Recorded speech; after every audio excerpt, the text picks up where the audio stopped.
To go right now to start 2 hours, 2+ hours of nonstop MLB DFS conversation. Big boy slate, not messing around. The show has not been canceled just yet. Who was on mute? Why does it say mute count 1? Who was on mute? Wait, I'm not on mute, am I? Hold on a second. You guys can't hear me? Nobody's talking. Can you guys hear me? That is so weird. I don't know why I'm on mute. But Kirkwood, say hello if you don't mind.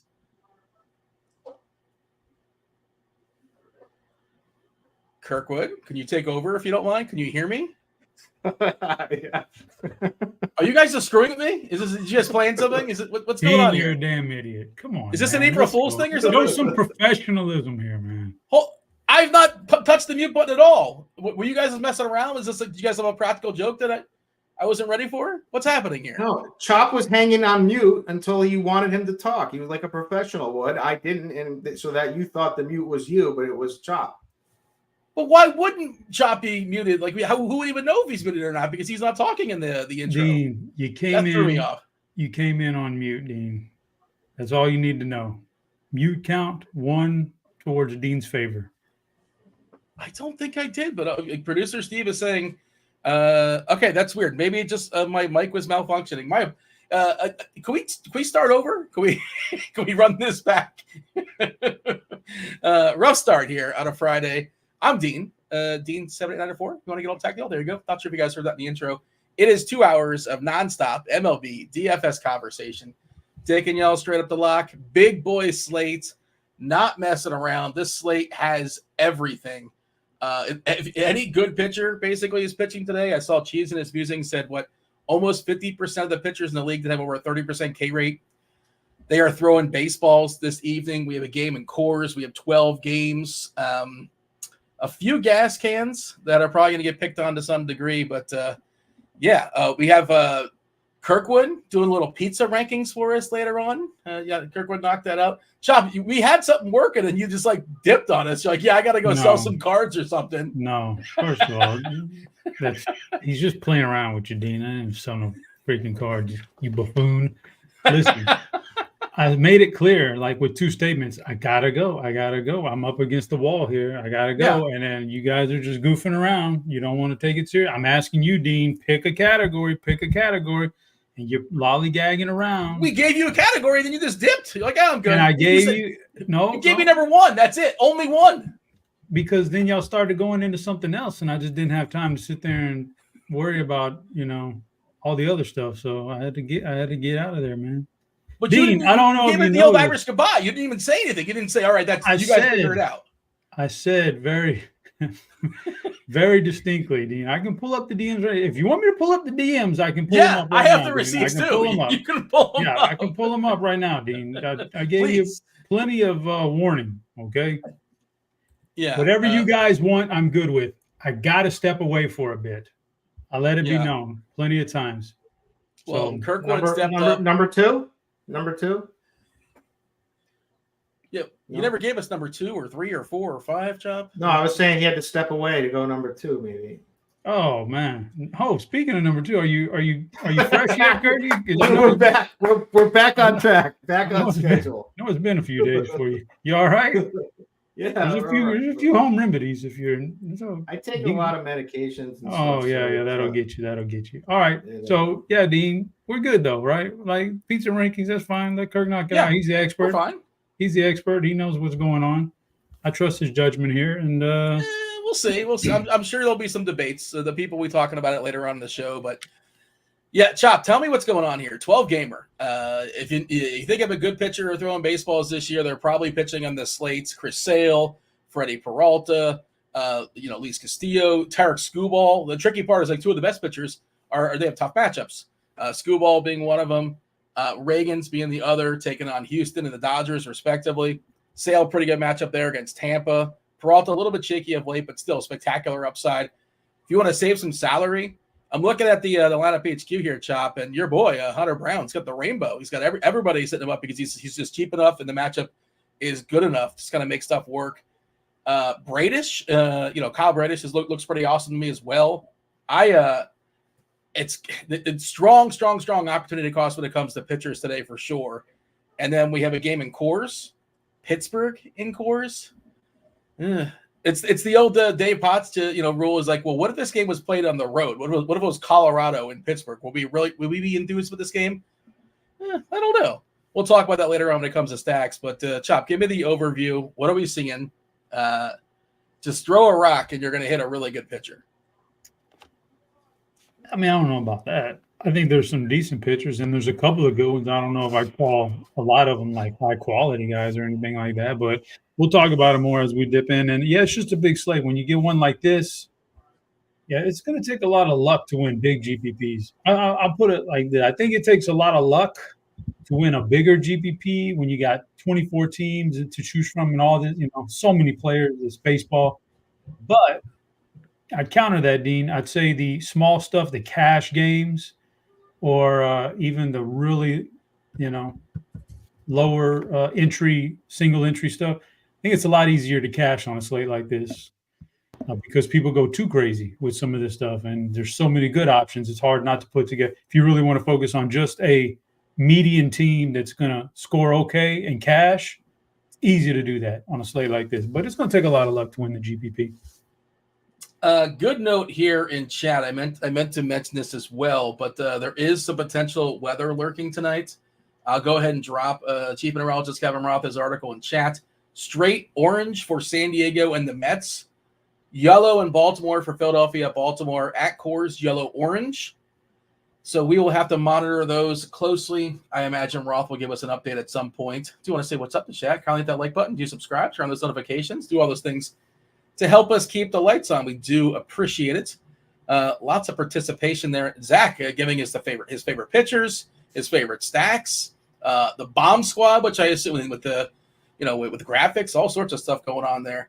Yeah, lots of we'll get to all that. We got some we got the Chopper and his knockers. I assume we're going to be knocking those out later on. Assuming we get baby doll. Oh, baby doll. What do we got? Just Choppers. I just keep thinking about Choppers knockers, man. I can't wait to see what pair we're gonna get today.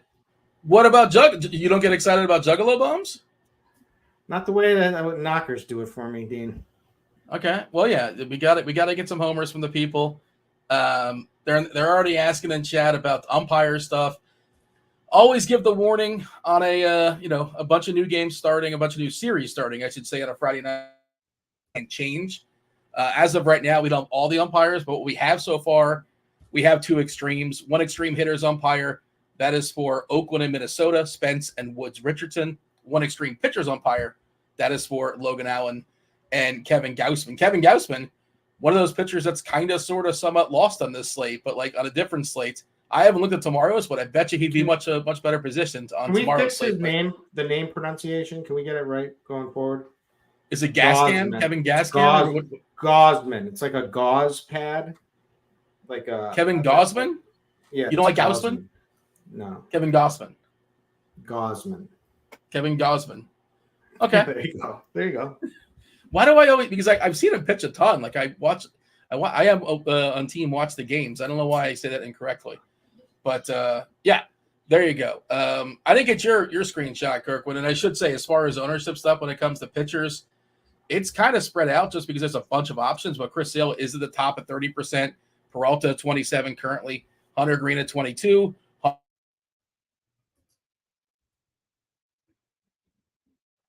Is that Dean again? Golly, did anybody take a screenshot of that face? Is that my face or is that Kirkwood's face? No, that was you, brother. I don't know what's going on with I am hardwired in. It's been storming here all day. I don't know if you I think we made national news as far as what's going on weather-wise in South Florida. They're working. My power and electricity and internet was out earlier in the day. So maybe that's what's going on here, but hopefully we can power through. And yeah, somebody rewind the tape and screenshot that freeze frame of Dean's face it was making when he did that. There's so many good things we can do with that. I didn't realize I was making a face. I wasn't really looking. I wasn't doing anything. You know, you could just, it's like stop the needle anywhere, pretty much. You can get some kind of goofy face out of me, I imagine so. But yeah, is producer Steve working on this? Are you working this now, Chop? You watching the show live? You're going to rewind it now because the chat seems to be talking about it as well. But yeah, Kirkwood, give me your screenshot. What do we see as far as this slate? Devin says, now that I've gone and done it. What did I do? I don't even know what I did, but it doesn't seem like a good thing. But I'll tell you what Devin did. Devin won with the squad ride last night. I'm a good coach. I said, you know who I'm going to pick? I'm going to pick Devin. Devin's super sharp. Nominated him, and Devin took it down. So he's keeping that streak alive. So I'm just gonna butt in here for a second and pull out a receipt here. I go, Dean, 3:04 p.m. yesterday. Direct message Slack. Can I nominate you for squad leader? Yeah. Yeah. So I assume, what time did you get Devin on to come on and give the okay? Well, you maybe you weren't my first. You might have. I don't remember who was my first pick or my second pick, but you would have picked the dud, and Devin picked the winner, so it all worked out. Just saying. I asked a lot of people, and I was not feeling well, and I wanted to get it done, and and I was hoping to get some sort of response from anybody, and I was desperate. But then I realized, well, wait a second, the whole time, the answer's right in front of me. It's producer Devin. Devin's sharper than all of us. And he proved that in a one-game sample size. And he's going to prove it again tonight with the squad. Check it out in the Discord. Going streaking. Yeah, he's going to be hanging out with you in Fenway on opening day next year, I suppose. But man, I don't know. Okay, so there's a new thing with the streaking. I don't know if I can. I don't want to get tased. Well, did you see the dude that did the backflip and then got tased? Yeah, that was kind of impressive. They tased him. So he's an inspiration to all wannabe streakers out there, including myself. On the bright side, he wasn't naked either. He wasn't streaking. If you do get tased, it may cure your problems with being stuffed up, if you know what I'm saying, because tasing has been known to release the bowels. Let's just put it like that. Do you have tasing experience, Joe? No, but I mean, I've seen the videos. Like, you've seen the Hangover. They tased him in the Hangover. Never seen people poop when they're getting tased. Everybody reacts differently. Everybody reacts differently. That's what I'm told. I've never been tased. You know a guy. I'll say this: if you do a backflip, they shouldn't tase you. Just that should be a rule. That you should get out of the tasing. The sad part is that's what got him tased, because he got all pissed. Slowed him down. Backflipped into him, and then he slipped out. Yeah. Kirkwood, I want your screenshot. What are we seeing as far as today's slates? It's pretty overwhelming. There's a ton of good arms. Have you narrowed it down? Is there like 5 or 6 that are in your pool? Are you willing to accept? Like, I think there's up to like 8 or 9 that I'm like willing to roster, which just kind of works for my lineup. Where are you at as far as pitchers and just a slate on the whole? I think it's good. So we have upside, but we also have like value upside, or so for me, pitcher is like 6 people tonight in the pool. And that would be Freddie Peralta, Chris Sale for chasing the high upside strikeouts in decent matchups. Then you got, I'm going to throw Luis Castillo in there. Yeah. That's up for debate. I know this guy does have strikeout upside in him. He just hasn't really blossomed the way this year as we like so far, but he always takes a little while to get his groove going into the season. So this is about. Do we think Steger plays tonight? I don't know why. Well, I was thinking he scratched because he was back home in LA and he probably had probably went out the night before. But he was too thirsty. I assumed it's something like his injury flared up on him, but I don't know. It's a good. Yeah, I don't know. I never even looked into it. So I'm showing him as projected in the lineup today, but I don't know. The other thing with Castillo is I'm pretty sure they were just being sharp and they pushed him back a day because they were facing the White Sox yesterday, and they wanted Castillo to face off against their division rival, Texas. So maybe they're thinking if he's going well, he can go 7+. Well, that didn't work out for him, dude. Well, okay, yeah. Best laid plans. Yeah, just taking the easy win and moved on. Well, I mean, is that they lost to the White Sox last night, right? That's what you're saying? Yep. Like, you don't get credit for an extra half a win just because it's within your division. I understand the point, but take the easy win when it's there. Don't goof around with it. But yeah, I agree with Kirk. But it also kind of suggests to me that like Castillo, they might let him go a couple extra pitches if need be, because they see this game as being more important than a Tuesday afternoon versus the White Sox or insert terrible team here. No, like I just think it's I a don't little really, bit more as far as upside. I don't think so. I just think it is what it is. If he's pitching well, he was going to pitch as deep as he can go until shows he's not pitching well, or vice versa. If he's not pitching well, he'll get jerked out of there early. It's not. I don't think it has like just because he has that extra 24 hours of rest that he's all of a sudden going to get extra pitches. It's about how effective. If he's effective, he's going to go for a long time. But I mean, I agree. I like Castillo quite a bit. He's got an electric stuff. There are times he's like, why isn't he piecing it together? But maybe this is. Oh, we get a nice discount on him. Texas has a I like that. 3.3 run team total for Texas. Texas has not lived up to the hype from last season, and following the World Series here this season. But would we say they're giving a Mavs-like performance? I don't know. We'd have to talk to Kevin Roth, NBA analyst. But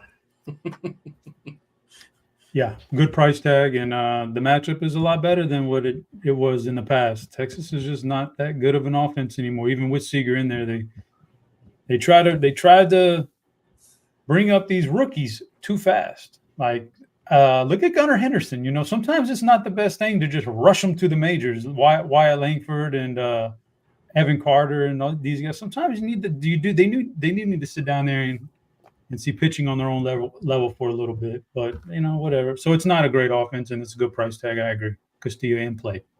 Roth's not going to be on later, by the way. Do you think he's ducking Kirkwood? Is that what's happening? Is he ducking you, Kirkwood? No, because he's still yapping. That's the point. He's gonna go out. He's gonna go out conceded. and yapping. He was. I think he's conceded. Anyways, I don't like to be the guy to rub it in either. I told him he was gonna get a slice of humble pie. I'm sure he's eating that. And we'll see tonight. I'm betting on him tonight. We'll see. There's a lot of chat about people are betting on Dallas, but I'm betting on them again tonight. It's been a great stimulus plan. But anyway, I like Hunter Green also because anybody who throws high heat like him, I'm always a sucker for. He's got the strikeout upside. Milwaukee is a strikeout lineup. They also are a very dangerous lineup. That I'm prepared for that could go poorly, but I think he's in play. And then as far as the value pitchers, I was on the salary savers today. I mean, there's two easy ones. It's Hunter Brown and Andrew Heaney. Now Heaney is a guy that has not had the strikeout stuff this season, but he has had a couple of games in good matchups, and he gets the matchup tonight. So I'm cool with rolling him out. Obviously, it could go poorly, but he's cheap, and you can do a lot with lineups. And Hunter Brown, he started out really poorly, and he's finally put it together. He's sprung off a streak of 4 straight quality starts here. I like everything about him except his walks. He's got a great arsenal of pitches. He's Chop will probably know. I'm not sure where Chop is. I'd like to hear Chop's opinion on him actually, but I'm on board with him. And he gets a solid matchup at home against Detroit, who I think they're like a top 12 in K percentage against righties, but we know they can strike out. They can also they also have some danger and some power threat in there, but those guys are the value guys. I'm not going to waste my time with Woods Richardson against Oakland, just because I think we get just as good matchups with more strikeout upside with Heaney and Brown. So you either go all the way up with Sale, Peralta type lineups, or mix and match with either Green or Brown. With Heaney or Brown. Or you can use like that midway one with Castillo, and I also like Hunter Green. So that's pitching for me in a nutshell. So the 6 were Sale, Peralta, Hunter Green. We always mention with Hunter Green, longest leash in baseball as far as pitches thrown per start. He's sort of traded off a couple strikeouts for some walks, it seems like, or some homers this year. Just kind of the way his home runs have gone down, but also his strikeouts have gone down a little bit as well. You mentioned Luis Castillo, and then the 2 cheapies, Brown and Heaney. You have a preference amongst those two as far as the cheapies? Is it 1 and 1A for you essentially? I'd probably go Brown. I'm just more comfortable with the trajectory that he's on right now. This is a guy that we were coming into the season, had really high hopes for, and he's starting to put it together. He had some hurdles to get through in the beginning. But Chop, what do you think about Hunter? He's interesting because piece of me doesn't want to buy into like this recent resurgence because he's still walking a lot of guys. Like you just can't get by with that many walks. Still walking a lot of guys. But I'll say this for him: he had a rough start to the year, right? All the way leading up to the Cleveland game, which was his last really bad outing. He got rocked in that game. That was at the end of April. Since then, he's had, 6, 7 starts. And what I noticed was, number one, is he never threw a sinker before. And all of a sudden, after that start, he started throwing a sinker. Okay, so he did away with some of the four-seamer and made it more into a sinker. Was that helping him? Is that helping him? I don't know. Maybe not, but he's certainly not. He's still walking, guys. Also, this last start against the Angels, it might have just been the Angels who were really bad, but that was his best start of the year. Well, that's the thing. So if you look at the 2 starts before that, he only walked one guy in those 2 starts, and he had 9 strikeouts and 7 strikeouts. Now, granted, that was a great matchup against Seattle and Minnesota, but this is also another good matchup. So yeah. So against the Angels, that was his best start of the year, like outside of the walks, which are still high. But, 6 innings, 7 Ks, no runs. That's good. The thing about that is that was the first time he's ever thrown a game and never thrown his slider. Don't know if it was matchup based, if that's what the game plan was, or I don't know. But he's changing his repertoire in season. So maybe he found something, or maybe he's still walking a lot of guys and he's just due to like get regress big time here soon. I don't know what I got him highlighted. I'll play him for sure if it comes to it, but I'm kind of on the fence. I don't know. So he's been unlucky this year as well. And yeah, shout out to Mavs who tweeted us. This is how interactive and how quick this show can be. Producer Steve throwing it up on the board. Was that the reaction you guys were talking about? Is that what you're talking about? More or less, Chop? I'm gonna have to get send me that. Give me that caption contest. Send me that in Slack. I got some stuff I want my AI to wait. I didn't see it. You put it on the screen. No, you got a caption contest? Anybody? There it is. There it is. Have some fun with that. Wow, Chop is gonna have a lot of fun with that secret chat. I'll tell you that much. I mean, it's no fun if you don't do it to somebody's face. Like, put me in the secret chat so I can take it, Chop. I will. Don't worry. Next time you tweet something I don't agree with, I got some ammo for you now. All right. Well, it's been a while. Hunter Brown also has been unlucky this year. He's got a 5.5 ERA, but the Sierra's below 4. 21.2% homer to fly ball, 1.61 homers per 9. The BABIP, the old BABIP is 327. So, and we've known this all along that Brown's just a better pitcher than his numbers have suggested. So I'm on board. Interesting note here from chat from Michael telling us Hunter Brown also grew up in Detroit, or grew up a Detroit Tigers fan. Now he gets to face the best pitcher in Detroit. This feels like a pitcher's duel to me. And it's just also interesting and of note, like, are we just not playing like probably one of the leading Cy Young candidates in the National League, J Zwarych? I'm probably not on that just because I don't think the K's are really going to get there. And I don't want to pick on Baltimore. I'm not playing I don't know. Baltimore's too good. I don't want to play anybody against Baltimore, to be honest with you. But Scooball is awesome. But do we want to pick on Houston? Probably not. But Scooball's a top 3, top 4, maybe top 5 pitcher in the league. And also Reagans. Love Reagans, and he's facing the Dodgers. They're just not going to be owned. Again, it's just the nature of the slate, and it's like it's not necessary. I'll tell you. Reagans has some upside here against the Dodgers. The Dodgers' back half of that lineup is dog sure, awful. Like the front half is so good though. Yeah, I know, but any ace can have a good night, make these guys look bad when their stuff is on. So, at 9.4K, I think no one's gonna really play him much against the Dodgers. I think that's a good upside play. I wouldn't deter anybody from playing those guys, and I'm checking the ownership right now, but I imagine both of them are essentially single digits. Let's see. We got Heaney at 11%, Woods Richardson at 10%. I feel like he's faced Oakland like at least twice this year, if I'm not mistaken. Kevin Gausman at 7%. Cleveland, tough lineup. They got some power now, and they still don't strike out a ton. I don't think he's faced Oakland one time in his career. Am I making that up? Yeah, I think you're making that up. I mean, maybe he's faced the White. He's faced. Was it the White Sox he faced like 3 times? He's faced a terrible team. It was the White Sox he faced back to back. Okay, my bad. Never. I remember him facing somebody terrible when he first basically cracked into the league. But okay, he's not faced Oakland just yet. Let's also throw in the fact that Hunter Brown has a pitching ump, which is nice, and what's the other guys? The Woods Richardson extreme hitters ump. Yeah. I'm not really on it. He's third for me amongst those 3 as far as the cheapies. You're not going to believe this, but in chat, Eric is touting the Yankees. Turns out the Yankees are not on the slate. But I don't know who they're playing against, but I'm sure they're going to position well for whatever sort of showdown. They're playing the Red Sox.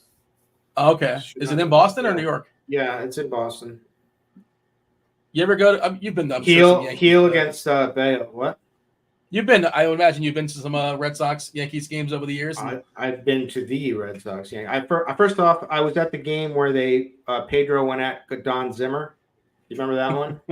I do. Yes. It was awesome, and Don Zimmer deserved it. Then I was in Yankee Stadium for the game when it was the ALCS, when it was the game they left Pedro in too long, and Boone hit that homer in extra. It went right over my head. I've told this story a million times. I knocked like a 75-year-old man into his knees because I punched him in the stomach because he jumped right in my face. Why would you keep repeating this terrible story? Because we call it temporary insanity. Red Sox Yankees. It's temporary. Like, it wasn't my fault. It really wasn't. I had the jersey on. I was just trying to get out of there. Everyone was throwing stuff at me. This guy jumped right in my face and went, ah! And it was just instinct where I just like Don Zimmer. That was his fault too. He had it coming.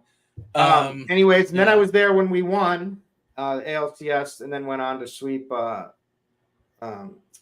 Cardinals for the World Series. So yes, I've been to many Yankees Red Sox games, and they're all electric. All right. By the way, I was talking. What about Kyle Bradish? Are we just ignoring him as well? Because he looks great to me too. It's just that, again, there are too many options. I'm probably not going to prioritize them, but 12%, I think you can get over that pretty easily if you're running 150. And then we talked about Reagans. Reagans 5%. Nobody's going to roster Reagans. Nobody's going to roster him at all. I'm curious if they throw what they throw at him as far as lefties, righties, their iterations, because Reagans. Pretty definitive reverse splits, and the Dodgers will roll out their lefties almost automatically when they're facing a righty. So if you're thinking of Reagans, like, you want Lux and Hayward in there. You want those lefties in there that are probably going to be in there. And Cavan Biggio as well. Spoiler alert, not the answer. He's not the answer. Cavan Biggio. It's not. We don't know. No. We don't. I like him more than Gavin Lux. You see how gutless Toronto is, and Toronto's like, you don't have enough guts to be on our team. Yeah, but there's rumors out there that it's the gutless organization and hitting coach that's bringing them down. That's just rumors. I heard Chop talk about it one night on the show, the hitting coach over there. He's going to be fired. They're going to trade Vladdy. It's going to be a whole. Yeah, let's trade him. If they could turn around. Oh yeah, he should be in Houston. Biggio. Yeah, get him in. No, the Cubs are trading Biggio. For Biggio probably should be in Houston, but I'm talking about Vlad. Let's get Vlad on the trade block. Let's get him in Houston. Let's get him down there. I think he gets moved at some point. Juice him up a little bit. I mean, they got room now. We cut Abreu today, so finally made the move. So there's an extra roster spot for him. There's an extra roster spot for him. Still owed $30 million. Yep. Not my money. That's good. That's good for Crane. 38 years old playing against 18-year-olds, Jose Abreu, in single A ball or rookie ball, whatever. I'll tell you, he was electric when Chris Sale and him were both just like on. He was on the map first, and Chris Sale was getting on the map. And that they were electric back then. They never really got better than then. I mean, Frank Thomas was electric too. Would you want him in your lineup right now? Probably not. No, I order hymns from Frank Thomas. I think he endorses something else. It's not hymns, but it's something else. And those he takes care of my sexual life. His commercial. And he's like, the commercials, and she'll like it too. And then he winks Yeah, at the camera. What are we doing here? It's Frank so Thomas? cringe. It's amazing. Like, Frank Thomas, you made $100 million, give or take, in your career. Do we really have to be doing this? Like, endorse whatever you want to endorse, I suppose. But like, we got another Nugenix customer. Zach Gaskins is a big fan of Nugenix. Nugenix. Sorry. It's the creepiest commercial. It's like, oh, all right. And I don't. You vouching for it, Kirkwood? I think you're just joking. I don't know. Either way, no judgment here. Sometimes you need a boost. Sure. Little extra well, you always call guys out for little extra pop in your swing. You know what I'm saying, Dean? A little extra. But you're always the first guy to say, "Oh, you're accusing others of performance enhancers," and then look at you. You're a big old hypocrite. I'm not I'm pro performance enhancements. If it's up to me, steroids are completely legal for sports because they're already doing it anyway. There's how much Frank Thomas had to make like $100 million at least in his career. Like, does he really need like a couple more cars? I'm sure he's doing fine. Like, he has to endorse this nonsense. Anyways, he's doing it out of the love of the product, is what I've heard. I don't believe that. Now, Doug Flutie, I can see. Doug Flutie also does the commercials too. And how many guys did they call? They said, "Screw it, let's just call Doug Flutie." At some point, I guess we'll just we got chat member Andrew A in chat. He got the 30-day free trial. Shout out to him, and what a barrel he had in his bet. He said, "We got to maybe they could be the sponsor of the show going forward. Who knows?" All right, Devin, make a call. Maybe we can get Frank Thomas to he'll jump in and give us I don't know what his version of the knockers will be, but give us his homer call as well. And is he still doing Fox? I think he's still working for Fox, right? I'm not sure. Doesn't matter. Anyways, back on track. If there's a pitcher we didn't mention yet, he's still probably good. It's and you could shuffle up however you like, I think. But we just kind of prioritize them, trying to see if there's anything else we should say when it comes to pitchers. But again, when there's nothing quite like a dancing knuckler. So when that he's how's the wind in New York? He's throwing it like 67% of the time. Let me check. We need that wind to be in his face. We need that wind to be in his face for that puppy to dance.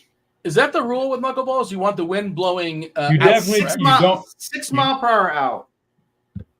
That's good. Nothing. That's really but it's better than at his back or the other stuff. That's better. Click than refresh. It's 10% now, according to Weather Edge. Hit the old refresh button there, Kirkwood. No, I have. So that's the thing. Oh, this is your dew point model. He should be hitting the refresh. You know what I'm saying? Shots fired at Roth. All right.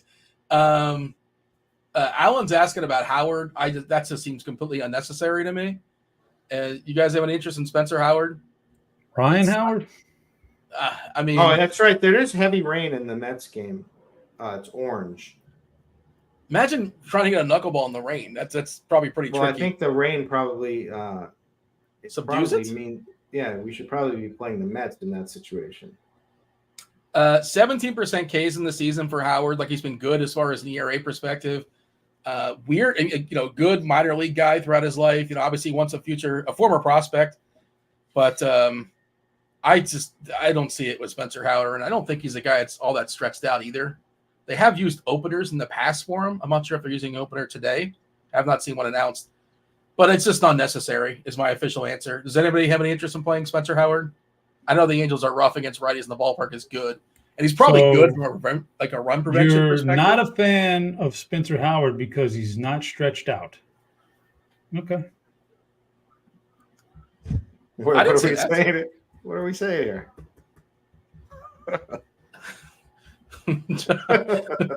Nugenics. Frank Thomas, you're on too, brother. Where you She'll like it too. She'll like it too. What is going on? It took me a second to get what you're going with that, Chop, but I'm like, well, he only threw 74 pitches his last game. Like, yeah, he's cheap. He is 5.2 on DK, but to me, it just seems rather unnecessary. All right. Anything else of note here as far as pitchers, or shall we do the old one last play for the people with cojones? Yeah. Sean Manaea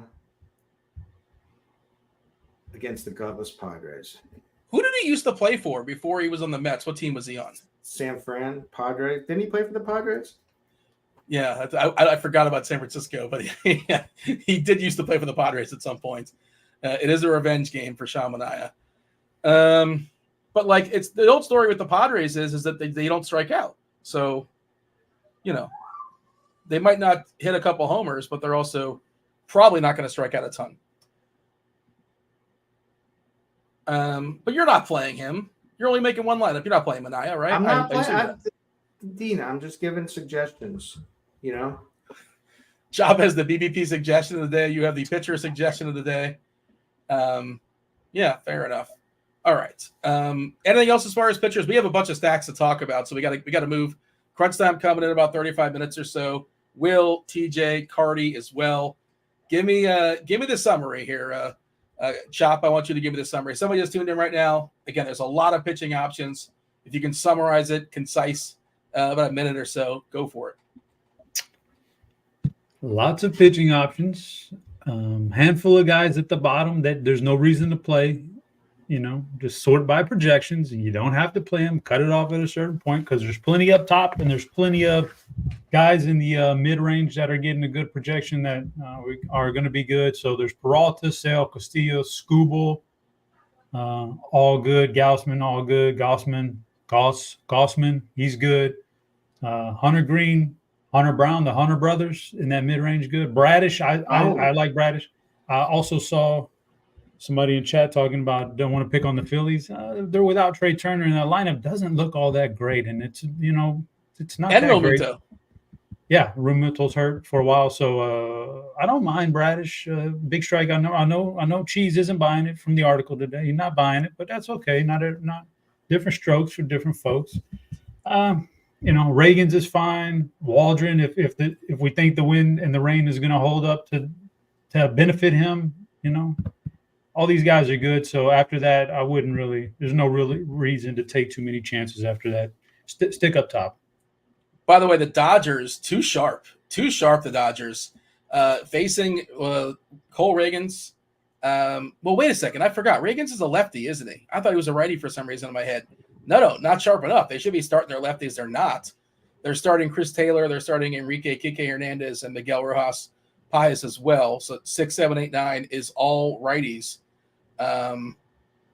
Which he's better against. Not sharp enough. I thought they were, for some reason in my head, I was making Reagans out to be a righty. But yeah, now I think when I watch him pitch, he's definitely throwing from the left-hand side. All right. You think Dave Roberts, old school Dave Roberts, you think he's going to look at that numbers and go, oh, yeah, let me start all my lefties against a lefty? There's no chance. There's got to be somebody in that organization that's an analytical person. He's saying he sees the lefty and he's like, okay, Kiki, Taylor. Yeah, let me get my lefty mashers in there. These guys are lefty mashers. The pitching coach and the catcher and the pitcher, they all get together and they okay, who are we facing today? They have these meetings. They don't talk about this stuff. One guy fills out the lineup card. Good luck. And it's in pen, Dean. It ain't in pencil. It's in pen. Good luck changing it. I'll tell you, Reagan's gets a boost. Little pencil. I don't get it. I don't get it. But again, I don't pretend to know any more than about baseball than Roberts, obviously. But that's a really simple thing. It's super obvious. But okay. Hey, Chop, what time is your basketball show tonight? It's yourself and Squirrel, Game 4. What time is the basketball show? We got to tell the people about it. Last time it started at about 6:45 Central Time, so 45 minutes before the game. Whatever time the game is, tune in 45 minutes before then, and we'll be on the air answering questions, shooting the breeze about the game. Don't really want to go player by player and give you the same old stuff we've had for 3 games. So get in there and ask questions. Have a little fun with it. Have you heard the Celtics are good? Have you heard about Jason Tatum? You might want to play him. Let's talk about this. So I'm queuing up a video. Gotta queue up a video. Go ahead. No worries. So I don't know if you guys will be talking about some player props, but I'll tell you, we have some player props for you. It's Will. You guys know Will, the Chief. He's going to tell you some player props he likes tonight in the basketball streets. What is going on, Grinders? It's Chief, and it's NBA action, Game 4 of the finals with Boom Fantasy. First up on the docket, folks, I got Luka Doncic. He's at 50.5 points, rebounds, assists. I'm actually taking under that particular projection. The Boston defense has been smothering. I think Luka's injuries are still hindering him just a touch. At 50.5, I think that's a bit too high. Even in the closeout game, I think he goes under that number. On the other side, we are going to go with Jason Tatum with his points, rebounds, and assists. He's at 43.5. I just think Boston is so well-rounded. Derek White gets involved. Drew Holiday gets involved. Jaylen Brown has been driving the ship. Al Horford's been contributing. Guys off the bench, I think at 43.5, I think it's just a touch too high. I think he comes in under that number tonight. And if folks, if you want to put a little bit of boom into your fantasy, use the promo code GRINDERS. Get up to 100% deposit match via a free entry of that amount. All right. Caught you guys off guard a little bit, but shout out to Will and giving you guys hopefully some winners from a player prop perspective tonight. And again, check out Will's going to be on later for Crunch Time. Talk a little bit of baseball, about a half hour or so with TJ and Cardi. Of course, we're going to have later on in about 7:45, give or take Eastern. Like you said, a half hour before the game, more or less, talking some basketball from the Showdown perspective. You got Chop and Squirrel coming back. We got to get Kirkwood's power rankings, his tiers as well. We will do that in just a second. Kirkwood, just a spoiler alert, the chat, tell me the best and worst types of pizza. Best and worst types of pizza. Now, it could be like location-wise or like where you would purchase it at. Let me know. We'll see what kind of answers we get. So also want to mention. No. What's up? I thought you asked me to tell it. Am I supposed to tell it now or no? Well, no, I wanted to give the chat a little bit of time, and I also wanted to get a little bit more promo stuff out. Just going to knock it up before. Yeah, no worries. Yeah, so in case you guys missed it, if you're an RG Premium member, you can now use RotoGrinders, the DraftKings Pick 6 browser extension for Firefox. You can use that for Firefox for premium picks and pick'em projections overlaid on your screen, so you can quickly and easily find out the lines that have the best value, make your expert picks, and all in one place. Download it now. This is Firefox specific. Also, because it's a freebie Friday, I believe that is actually our giveaway. We can go ahead and drop that in chat for people. I believe the props and pick'em tool is the giveaway for everybody. Producer Steve can give it away to the people as well. But Kirkwood, my apologies. Feel free to take it away, and we'll show that board in just a second. There are some suggestions being made in chat. So yeah, they're going like specifically as far you kind of like put fast food pizza under one umbrella. Like they're talking about Little Caesars specifically, but you're talking kind of like regionally, New York style, Detroit style, St. Louis style. New Haven's a big deal. Apparently, I'm told that's supposedly the sneaky best. Never had it before. Yeah, but that's New York style. Like New Haven's not New York style. It is though. It's yeah.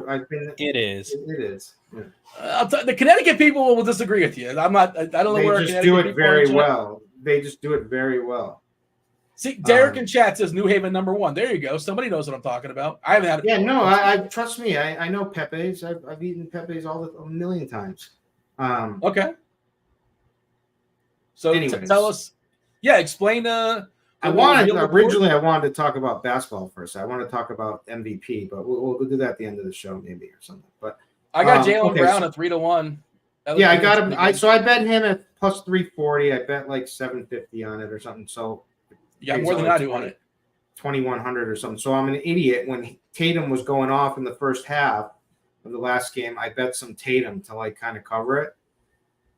And then Jalen closed the game and like really took over for the odds. But I still think they could give it to Tatum. Because they made I'm pro Jaylen Brown. I'm like his biggest fan ever. He played with my nephew on AAU. I've been following his career to Cal, to everywhere. So like he's like personal to me, and so I want him to win. But anyways, as far as pizza goes, the first #1 category top New York style, right? And to me, that's New Haven included. That's kind of like that typical style of pizza. Then I put Detroit in the next column, which I'm a fan of. That might not sure what everyone else's opinions are, but I liked how they put the sauce on the top. And it's also like Sicilian. So I wanted to change that, but that's all right. Because Detroit style is very close to Sicilian anyway. Sicilian is a great piece of. If you get Sicilian done well, it's great pizza. Chicago deep dish. A little too much bread. That's for you, I guess. for me. I think it's great. So then Chicago style is probably. I mean, I like all pizza. Sure.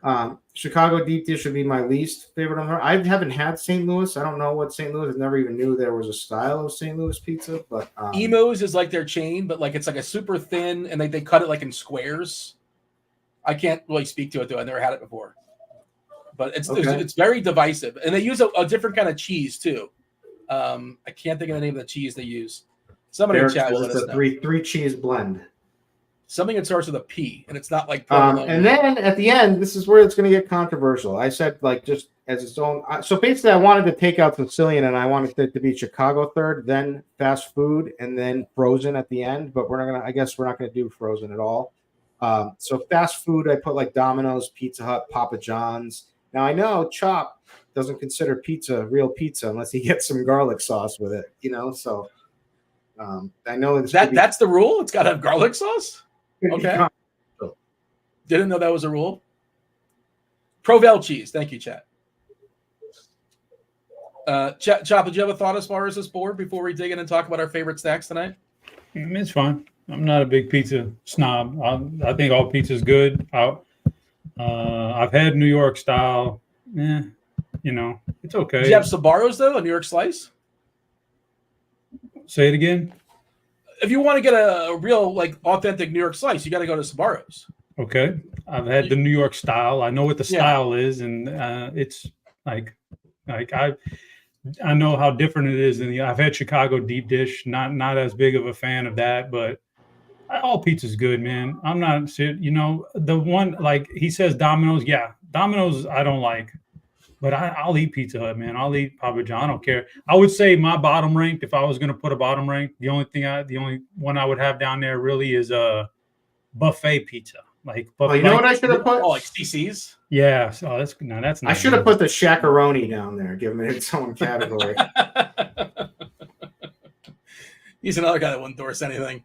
Yeah. Did you order the Shack? I didn't have the Shakaroni, but no, don't get me wrong. I'll eat everything up there too, and it's all fine. Yeah, different degrees of good.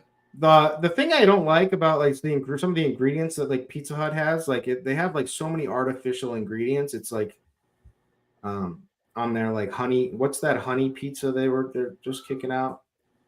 Oh, it's like a spicy, right? It's like spicy and honey, like that. That I'm out on. Yeah. Stop it. We've already perfected it. We nailed it. What are we doing now? People they're trying to like make it even better. I don't know. Is that up your alley, Chop? I think it's like a spicy honey, hot honey. That's what it is. Hot honey. I don't need all that. Not necessarily. No, yeah, give me some pepperonis or whatever. But I mean, after the show, like dinner tonight we've already planned it. It's, we got some nice frozen pizzas from the local grocery store that does them in-house, and they're really good, and like I have no problem with it, man. Once you get it rolling like that, I've got Detroit style frozen from Costco. You ever try that Motor City? You ever seen it in Costco? Take a look for it. Look for it. I'm gonna look for it. Costco's got, you can run down to Costco and pick you up a $7 pizza if you need to. You can get that too. I'll eat it. I eat that. I ain't got a problem with any of it, Dean. I like it all. And Greek style is an honorable mention. I didn't really that could have its own category too. We just don't have enough room for the board. There's this commercial I see all the time, like watching like baseball games, and it's a regional place. It's called Marco's. No, it's not called Marco's. It's called Papa Murphy's, I think it's called. And their gimmick is they build it for you, and then you got to go home and throw it in your oven. So like they build it, but they don't throw it in the oven. You got to take it. If I'm leaving the house and I'm putting pants on and I'm going to pick up a pizza, you're telling me now I got to throw this thing in my oven? I don't know how this place stays in business. Do they deliver? Because if they deliver, that's an awesome selling point. What about delivering a finished product? How about that? You don't know what that guy, how long that guy is going to take, if he's going to do 2 or 3 other stops before yours, and you don't know, like when you get there, it might not. But I want to now. Like, what are we doing? I want to hear the chat shots on DiGiorno. I think it's disgusting. I mean, people have called me a pizza snob. People have called me a pizza snob for not won't eat DiGiornos. It's not that much more expensive to get whatever. It's convenient, I suppose, if you're in the middle of the night or something, or that you're kind of paying for that, I suppose. But it's you can't compare. I'd rather have Mama Celeste. I'd rather have Mama Celeste than DeJohn's. That's like those are like, I don't know if they're still a buck. They used to be like 99 cents. 99 cents. I don't wonder right now with inflation. They might be up to like $1.49 or something. Yeah, definitely had that was the old college diet, right? The old Mama Celeste and some ramen noodles or something like that. Okay, we got to get a move on, boys. There's a lot of games. Let's try to be efficient with our words. First game on the board that we're going to talk about here. Kirkwood, you're going to bat first. Phillies, Baltimore, Kyle Bradish versus Ranger Suarez. 7 total. Like 2 appealing offenses, especially Baltimore. But just, tough matchups all around this ballpark. We know it's much trickier, especially for righties to homer with that ridiculous left field. Where do you have the Phillies and the O's? I have no interest really in either sides. It's just these pitchers have both been really solid this season. I don't know what is going on with Ranger, how Rangers got there. Ranger was like, we used to pick on that guy. Uh-huh. And he's just like progressively gotten better and better and better. But I wouldn't mind. I wouldn't fault you for a cheap David O. Baby Doll home run. Like if you're like trying to catch a home run for cheap somewhere, or in the lap, because Bradish will give up a home run. It's funny you said he hasn't given one this year. 34 innings. He's due to give one up. He will give one up. He will tonight or at some point. No, at some point this season he will give one up. Is what I've been saying. It's a bold call. Yeah, I know. Just got to catch it. You just got to catch it right. So. But I'd put them back in. To be honest, I'd put just because they're better than typical offenses. I'll give them the Chicago deep dish. But I consider Frozen too. Okay, so you're putting both in Chicago deep dish. Is that correct? That's where Steve has them. I mean, it's both extremely similar. No, I don't disagree. Chop, any issues? I had him split up 3 and 5. Philly on the 5 line, Baltimore on the 3 line, so that works. He splits the middle. All right, so you're just compromising yourself. That works. Next you game, said conserve your words, Dean. You said conserve your words and move on. I'm trying to do it. I'm trying to help you. No, I appreciate it. Yeah, because we have crunch time coming in like 20, 25 minutes or so. Logan Allen, Kevin Gausman, 8 total. Cleveland taking on Toronto, Chop. 2 more offenses that just I guess Toronto is one of the more popular ones. Their team total is just over 4, but Logan Allen is one of the weaker pitchers taking the bump tonight. What do you got, Chop? Yeah, get those likes in if you want that BVP suggestion of the day in the knockers. We need some likes. I don't want to, I'm not going to sit here and play around with these 20 likes when all these people are watching. All right. I got the Toronto on the 2 line because Logan Allen stinks. Very weak pitcher. And I got Cleveland on the 4 line. Gausman's good. Only thing that bumps Cleveland up and from not being the absolute worst is that they actually have a pretty decent offense. Well, I just pulled some BVP stuff. Not your model, of course. I'm not privy to it. But they should have waited one more day in Houston to cut Jose Abreu because he's 7 for 16 in his life against Skubal. That's probably when Skubal wasn't good and Abreu was. Remember Skubal was somebody we picked on when he first broke into the league? He's figured it out, and Jose Abreu, of course, has lost it. What do you have, Kirkwood? Do we agree with Chop's board here as far as Toronto and Cleveland? Yeah, I like Toronto. It won't work. The gutless rankings tell me it won't work, but they're in a good spot. Logan Allen his fastball is horrendous. They should be able to do some damage in this spot. Cleveland is the better offense, but actually Gausman's hasn't been the same this season. Let me just check a couple things here. It shows us getting kind of unlucky. He's coming off a career game last time out, 10 strikeouts, CGSO. But I'm just saying in general this season, we've had some moments where we've been able to get to him here. I would probably put Cleveland right up 1, but I'm fine with where it is. Okay, we'll move on. San Diego Mets. Again, the theme of the show is pitching. Lots of good pitching. 7.5 total. Waldron taking on Manaea. Manaea, all the revenge. Padres, Mets, Kirkwood, your board. Where are we going with San Diego and the Mets? This is a gutless battle. I think these are both on your board, if I'm not mistaken. If they are going to play through rain, the Mets go up. They move up into the and no one's going to play them. So they move into the Blue Jays category. If they play through rain. If they don't, then I don't really. Then I'd probably put the Mets in San Diego right at Sicilian. So Roth updated it. I'll go ahead and read this really quickly. I dropped it in chat as well. Heavy rain early, either clearing or later rain late. My current best guess is a late start in play, but one storm popping in the wrong spot after the first batch clears would almost certainly trigger a postpone. So there's some risk here. So yeah, and it's orange. If I didn't say it's orange, it is orange there. So beware, be cautious. Chop, San Diego, New York. Exactly where I had them, both of them. Okay, Atlanta versus Tampa. We have an actual total in the 8s because Atlanta's got a team total above 5. Speaking of gutless, Zach Littell versus Chris Sale. Chris Sale, chalk pitcher on the slate here in Atlanta. It is going to be hot. 92, give or take, is what I'm seeing as far as the weather. Chop, where do you have the Braves and the Rays? I have Tampa Bay on the 5 line. They're just not a very good offense. And Sale's been really good this year outside of that one bad start 2 starts ago, but he bounced back last time. So I got him on the 5 line. Atlanta, you could pick on Lytle if you really wanted to, but Atlanta is just like, they're a mess this year. Just who would have thunk it? They're just like kind of boosted up their stats last year. They're not as good this year, so I got them on the 3 line. I like Harris a good bit leading off here. I'm back on Atlanta. I like them a fair bit today, but yeah, they've been sketch, and obviously they're without their best hitter and Acuna, but they are a little bit cheaper that way as well. But what do you got here, Kirkwood? We agree? Do we disagree as far as Atlanta and Tampa? Chop, you have Atlanta and Sicilian in the middle, and Tampa all the way at the bottom, hanging out with Domino's, the Noid. Yeah. So first, I'm move Atlanta up to Detroit style, or even potentially let's say Detroit style. So you're going to want the left-handed bats. Juggalo bomb number 1 is Matt Olson tonight. Yeah. So my dew point model is going crazy for this game.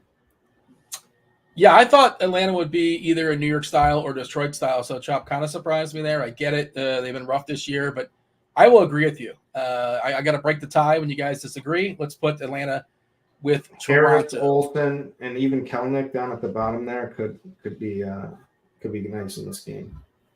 Oakland, Minnesota, Mitch Spence, Simone Woods, Richardson. Kirkwood, this is your board. Minnesota, pretty big favorite here, minus 184. A team total closing in on 5. Where do you have the Twins and the A's, Kirky? Juggalo bomb number 2, Tyler Soderstrom. Cheap one, too. It's a cheap one. 22.3K, batting 5th against Simeon Woods with the extreme hitters umpire. So I don't like either of the pitch. I think this game is sneaky all around. I mean, it's not very. Mitch Spence has actually been pretty damn good this season from pitching. He's been okay. Yeah. But Buxton is starting to look healthy. Correa is starting to hit. If they could just get Max Kepler to start doing something, then I like this. I like the twin stack. So give me the Twins right there where they are, and give me A's for a sneaky stack, especially if you're going to get some ownership on Woods, Richardson. I'm going to put them in Sicilian, and probably just a mini stack for me, the A's. That's the way I play them, but like Langelier, as Cheese would call him, Soderstrom, and Rooker, and even Blade. A lot of those guys are home run options tonight. The absence of the best hitter in the league, Royce Lewis, kind of a bummer there for Minnesota. I guess they're afraid of him re-injuring himself, so they can't play him like 5 games in a row. But they got some fragile players, and I kind of get it. But, yeah, that definitely weakens the stack there for Minnesota for me. Chop, what do you have? We agree. We disagree as far as Oakland and Sicilian and Minnesota and Detroit. Close enough. Moving on. All right, Chop. Cincinnati, Milwaukee, 7.5 total. Another 7.5 total. 2 pitchers we like. Freddie Peralta, Hunter Green. That'll be the 3rd time producer Steve has put Houston and Detroit on the board, and you've shook him by going. He keeps going out of order. Well, okay, we have to agree on an order because Steve, I'm on the RotoGrinders because I'm a team play. What am I? I'm a company man. I'm on RotoGrinders. I'm on Lineup HQ page. Okay, so lineup HQ page must be different than the lineups. You want to know what I use? Fantasy Labs. Yes, also a company man.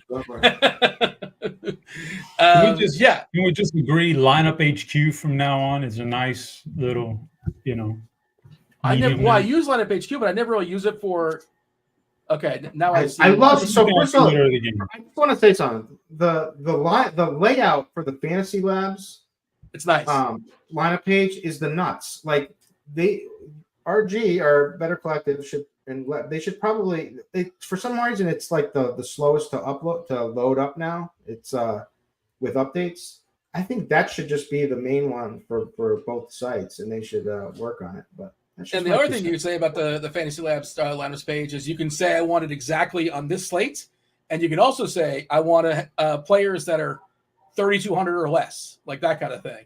So I agree with you. I use them both, but you can sort by style. Yeah, you can click on position. You can do it. It's just a nice layout. All right. So which teams are we going with now, Steve? I don't mean to throw you off, and I missed when you were throwing Detroit on there the first time. They're all starting the same time, which is the reason why. I did Milwaukee and Cincinnati. Okay, so Chop, Milwaukee, Cincinnati. Yeah, head on over to Fantasy Labs and check out the page. You never know, you might see Frank Thomas there. She'll like it too. Cincinnati on the 5 line, Milwaukee on the 3 line for me. So I'm not going to pick on Freddie Peralta here. I don't care if Cincinnati is, they're a one-trick pony. They're going to steal you a bunch of bases. So I'm not picking on Peralta. And Hunter Green, I put him in the middle, Milwaukee, just because he can be awesome and they could get shut out, or he can not have his best stuff tonight and they can go off. He's a volatile pitcher who probably tends to be better than bad most of the time, but I'll put him in the middle. Kirkwood, any issues here? Milwaukee with Sicilian, Cincinnati at the bottom, hanging out with the Noid. Yeah, Cincinnati on the road, Dogwater. Brewers kind of tough to play, but you can get the Hunter Green, especially you hit one of his fastballs. I forgot to mention the reason I have him higher than that high is because also you're getting the leverage on Green, who looks to be about the third most owned pitcher on the slate. All right, you can steal on him too, historically, for what it's worth. All right, Detroit, Houston. Finally, we get Detroit, Houston. Producer Steve, Scooball, Hunter Brown. Again, another 7 total. It's hard to like some of these stacks. It really is. Not a lot of it's great on paper. Somebody out of nowhere might score 10 runs. It's hard to pinpoint who that's going to be. But yeah, Kirkwood. It's a coin toss. 3.5 total all around here for Detroit and Houston. Where do you have the Tigers and the Astros? For leverage, you should like the Tigers tonight, but I'm Team Hunter Brown.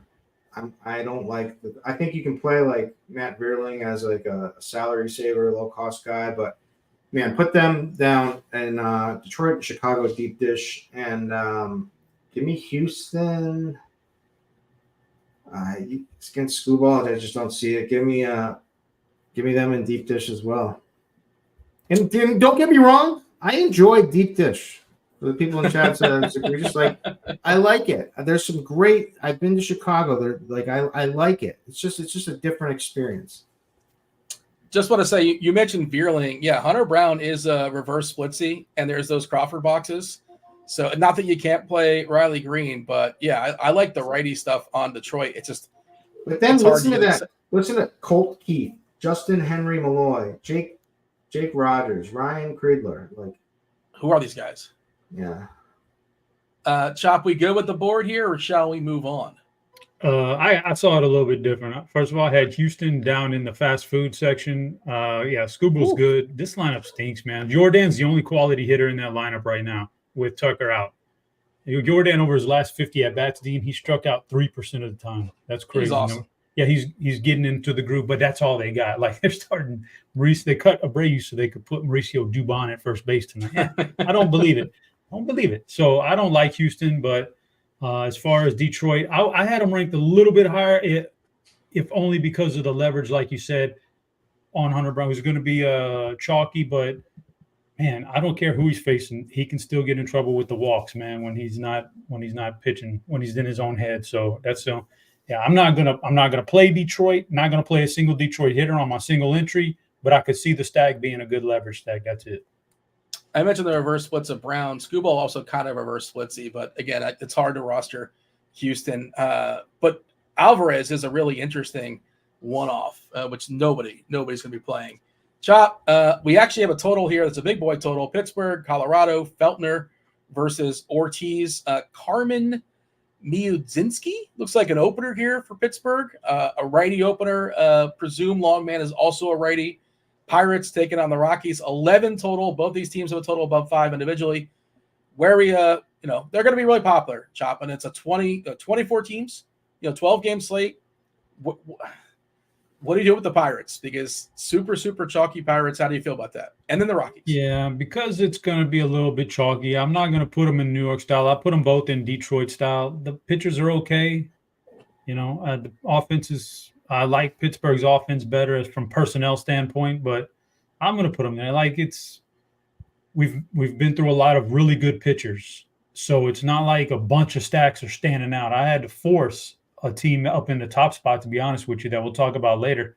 So I don't like a lot of stacks. So when you get a good team total like this, I kind of put them in Detroit style, both of them. Pretty sure O'Neal Cruz is going to be the most popular player on this slate. All right, so Matt is telling me that's pronounced Maginski. Okay, yeah, all right. Carmen Maginski, phonetically spelling it for us. I presume he's just an opener here, and it's going to be Ortiz as the long man.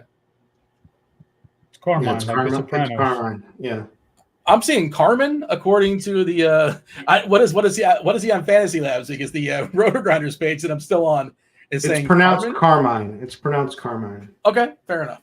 Kirko, where do you have Pittsburgh and Colorado? Are we on board with Chop? Are they both hanging out in Detroit style?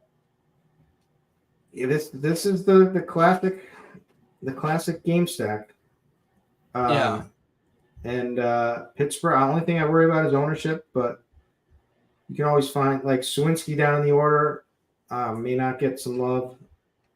So you can find some ways. But so I like Pittsburgh up top, all the way up top. But I also like Colorado and the Detroit style. Just, Ortiz is a fly ball pitcher, so that bodes well for Coors. Weather isn't the greatest, but nice dew point. It's got a nice dew. Just doesn't have the heat. But yeah, so give me Pittsburgh up top and the Rockies in Detroit. New York style, Detroit style. Yeah, I'll agree. Let's move Pittsburgh up. We got 4 more games, about 5 to 10 minutes, depending on how long it takes the crunch time crew to get in here. Plenty of time. We got the knockers on layaway. We got the Juggalo bombs. So I think Kirkwood just got to give them out throughout the show. But do hit that like button. Otherwise, Chop will not give you the BBP suggestion of the day. He will not give you the knockers. We have 4 more games. Let's pick up the pace a little bit here, Kirkwood. White Sox, D-backs, 9 total. Ryan Nelson, Chris Flexen, 2 of the worst pitchers on this slate. Good ballpark as well. Where do you have the White Sox and Arizona, Kirky? Arizona, I got buried by Christian Walker last night. I decided to fade him last minute. Literally took him out of my lineup right before lock.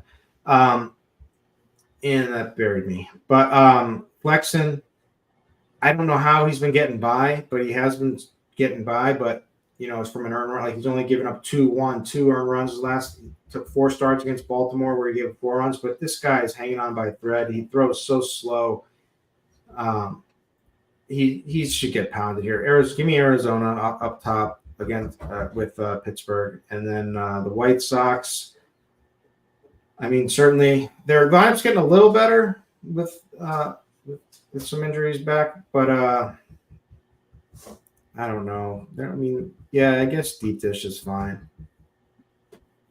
Chicago deep All dish.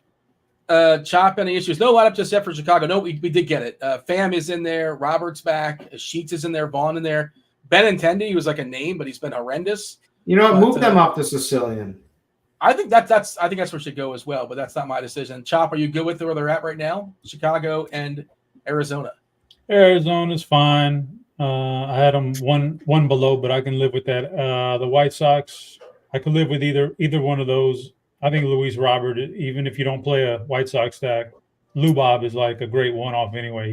He's great, but yeah, no, I had him up, Steve. There you go. Well, I mean, it can go either way, but I'll say this much for the White Sox. My goodness, Dean, if they wanted to really restart their whole franchise, find the 2 best minor league organizations and Trade Crochet. trade one Lubob and one Crochet, and just stock up on minor leaguers because they won't be good anytime soon. When the White Sox are theoretically good, Crochet, it's like 3-4 years down the road, right? Yeah, it's a great point. I think they kind of sort of have to trade him. That doesn't mean they will, but they probably should, or at least ask around and see what they can get for him. How about Ronaldo Lopez, huh? Yeah, he's awesome. He's using something, right? Hey, Dean, shame on you, man. The guy just worked hard and got in the lab and figured some things out, man. I was just poking. He just works out a lot. Guy's a fitness freak. What he told me.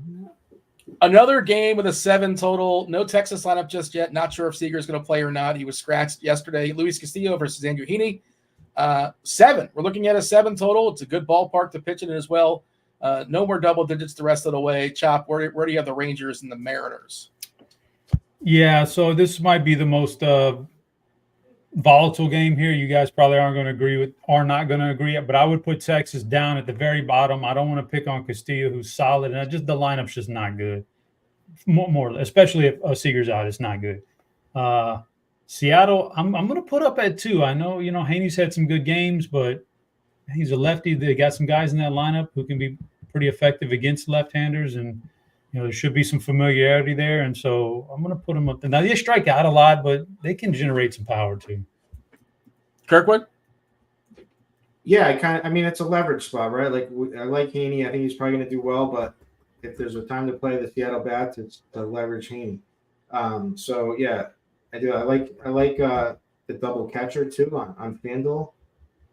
Can you do that? Or what do they have Garver listed as? You can do that. Yeah.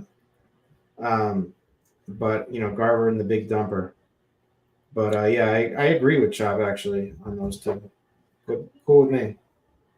Texas all the way at the bottom. I would move them up, but it's not to me. I would move up to Chicago, but I don't love them. That's fine. I'm fine either way. But if Chop feels strongly about it, I'm gonna defer.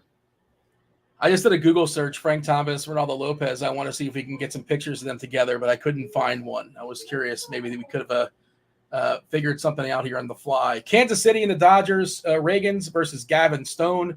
Reagan's reverse split pitcher, and the Dodgers not sharp, rolling out their bad righties. Good. That's good for Reagan's. Of course, the front half is really, really awesome. This board is yours, Kirkwood. Reagan's versus Gavin Stone. 7.5 total. Bobby Witt's birthday. Get excited. I can't believe that you call them not sharp. Like they can't know something that you don't know. You know what I mean? Like crazy. What do they know? They as far as Reagan's, he's much better versus righties than he is versus lefties. Like that's a fact. Not sharp. Dean calling Dodgers. Do you want to dispute that? Dean Shavelston, host of GrindersLive, RotoGrinders. This guy playing fantasy sports in his living room knows something. This guy hasn't gotten off the couch. The guy hasn't gotten off the couch. Orders Domino's all. It's crazy. We're supposed to be efficient with our words. I don't want much of this game either. Bobby Witt's gonna homer for his birthday. I think Kansas City's kind of interesting, but their total suggests they're not. I mean, at least Witt is like a little mini stack for Kansas City, but you got to pay for him. Chop, where do you have Kit? Wait, is that you didn't set that board? Steve set that board, right? Kirkwood. I'm seeing Kansas City all the time. Yeah, get KC out of there. Yeah. Buffoon. What buffoon? What kind of buffoon is doing these? My hands are. I'm not producing the show. My hands are up here. So where do you want KC and the Dodgers? Did Kirkwood just leave us? Oh, he's Steve. He's Steve trying to be tough guy, producer behind. Didn't like what I was saying. Rule number 1 is don't call the producer a buffoon. He's got all the power. Flexing his. He should have put the picture of you going. Well, I'm not the one producing. You were calling him out, which is I know. All right, Kansas City and the Dodgers. We got to move. Yeah, I mean Dodgers are in the middle just because I don't want to pick on Reagans, but they're the Dodgers, so they can go off at any time. Kansas City, get out of there. Go down to Chicago deep dish. Chopper. I can live with that. No qualms at all. I would say this. I do think the team total on KC is too low. So just instead of stacking them, just bet the team total. Bet them over 3.5. Yeah, I think that's a good play. And you want to know what you parlay that with? Over Chicago, Arizona 9. I got the over in that game. No, you parlay it with the Celtics money line. That's what you do. Oh, yeah. This last game, they're playing baseball in San Fran, I'm told, allegedly. But, like, do we care? Tyler Anderson's facing Spencer Howard. 8 is the total. Giants are favored. They got a 4.36 team total. Tyler Anderson not good, but the ballpark stinks as well. Lefty starting for LA, so maybe you get some goofy pinch hit stuff there. Austin Slater, a pinch hit alert. But Chop, where do you have the Angels and the Giants?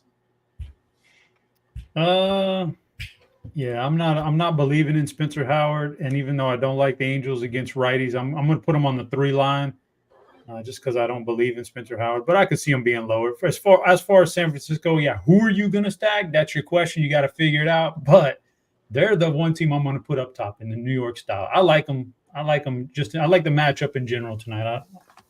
So I'm putting them up top. But I definitely wouldn't fault you if you had them a lot lower. That's crazy because I thought you guys. By the way, their lineup just came out. You want to know their lineup? It's Slater, Ramos, Bailey, Chapman, Flores.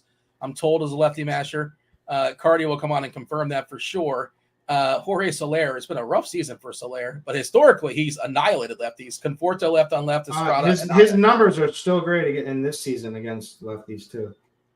Yeah, but why are they? His overall numbers? Does he not face a lot of lefties? Is that what's going on there? Yeah, that's what's going on there.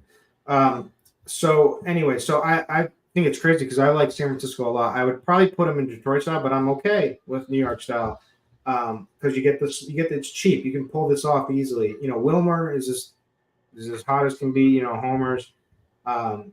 Chapman against lefty has always done well. He's batting cleanup. You get Patrick Bailey, a cheap catcher right out in the front. Ramos is good. Slater is the cheapie. And Soler has mashed left-handed pitching in his career. And I'm not a believer in Tyler Anderson. Tyler Anderson is isn't very good to begin with. He's got one good pitch, a changeup. He's an incredibly low strikeout guy. And he's got a 5.1 Sierra and a 2.63 ERA. So biggest fraud in the slate. Fraud in the slate by far. Yep. I just wish he was facing a different team in a different ballpark, but I do agree San Fran is interesting. His Sierra is almost twice as much as his ERA. BABIP, you didn't mention, 218, homer in the fly ball, 9%. Left on base, 86%. Lucky all around, and he's not striking anybody out, and he's giving up a fair bit of fly balls as well. Crunch time coming in just a minute, just momentarily, but Chop, I think we have enough likes for the people. Knockers, DVP suggestion. How many likes we got, Steve? That's What's the question. Steve tell us? I gotta lay down the law at some point here. What's the number we're shooting for? We're at 112. Oh, okay. That's borderline. I gave out Starling Marte on Wednesday, and he hit the home run that chased that starting pitcher out of the game. So, I don't know what to tell you. Let me just say one Did you thing. get more points for that, for chasing the pitcher out? Yeah. If the people don't get the knockers, they're going to riot. I'm telling you. BVP. They want their, Give me some more likes for the BVP suggestion of the day. But the knockers are pretty easy for me. I had these lined up here for quite a while. I was just waiting on the lineup, and I can live with it. These knockers are a little spaced out, but these are foreign knockers, Dean. I don't know if you've ever seen a pair of foreign knockers. Oh, I'm going Heliot Ramos and Jorge Soler. Isn't the H silent? It's not Elio? But Dean, tomato, you do you, I do me. Well, Kirkwood called me out of pronunciation earlier in the show. I figure what's the biggest difference with foreign knockers, Chop? A connoisseur like yourself. What? Break it down. I mean, they're a little bit spicier. If you must know the truth, they're a little spicier, Dean. But I like these. These are some overseas knockers. These are some Cuban knockers. Ramos and Soler. All right, Ramos, Soler, the 2 and the 5 for San Fran. Did we get enough likes for the old BVP suggestion of the day? Where are we at? We were at 112. Are we still stalemated at 112? Steve will tell us. I would imagine we bumped up a little bit. 133. There you go. Look how easy that was, Dean. 20 You beg likes. and grovel when you get them. They can't 20 just likes in padlock 1 minute. dogs. Dean, it's not my job to beg and grovel. It is your job to try to at least, I don't beg a have to little beg bit and and grovel a little bit. You're hosting the show, man. But I'll say this much. So the big slate, but not a lot to choose from here. I'm going Rowdy Tellez. Did he make a lineup? I don't even know if he made the lineup, man. That would be important. He should is be in batting there. He fifth for is. Pittsburgh. I think he is, yeah. Yeah. Rowdy. Yeah, perfect. Yeah, got a little BBP. The algorithm likes that. So, boom. Alan says Chop is choosing his words very carefully, so YouTube does not ban us. Yeah, this show has been banned before. We don't want to get banned again, Chop. Hopefully we come back together soon enough. I've not looked at the schedule, but I imagine we are. Wow, Chop, quick question. So the algorithm isn't just home run based, right? Because he doesn't have any home runs. No. Oh boy, It sees through that. And Yeah. more like Because obviously the home runs can be a little bit of variant. You just never know. course. So yeah. Of So course. yeah, it does. It's not really worried about the home run per se. there's a it's lot of kinda- layers. There's a lot of bells and whistles. But so a he bunch of uses different- a lot of X stats and there's a lot of data points there. There's a lot of data points there. I So, see it. yeah. I see it. Yeah. But they're asking about the number of lefties in that Colorado bullpen. I think it's like 1 or 2. Is Beeks still hanging out there? Yeah, Beeks is still there. He has not worked since Tuesday, and Josh Rogers has not worked since Wednesday. So they have 2 lefties available for what it's worth. You know who's good at begging and groveling for likes? Spidey and TJ, and we'll be bring them on in just a second because Cardi's here. We have Chief here and TJ playing the role of Kevin Roth. And it's a tough role because there is some weather out there lurking. Let's bring on Crunch Time.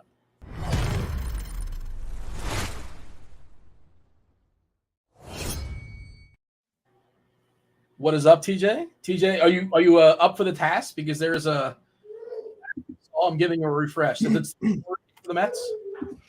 It's not a tough job at all because I'm not going to pretend to be a meteorologist. And so I'm not going to tell you what to do with the weather. I don't know.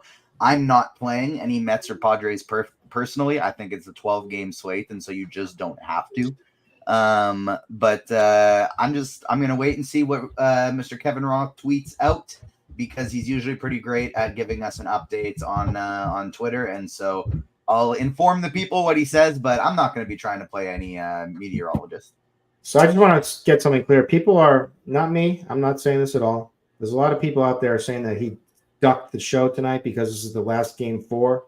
This is going to be the end for his Mavs against my Celtics tonight, and he didn't want to. Well, there's only going to be one game 4, no matter what happens in the game. This is going to be the last game of the season tonight. Yeah, well, it was a good run for Dallas. Let me hop in. Remember Chief was here. Remember when he was spitting off they're going to win by 30, I think. Luke is unstoppable. Well, listen. I was like, whoa, listen. And Chief had my back. Yeah, I told him Boston in 4, and word on the street is Scott Foster is the referee tonight. So Kirkwood, I don't even care. You might actually get this championship in Boston.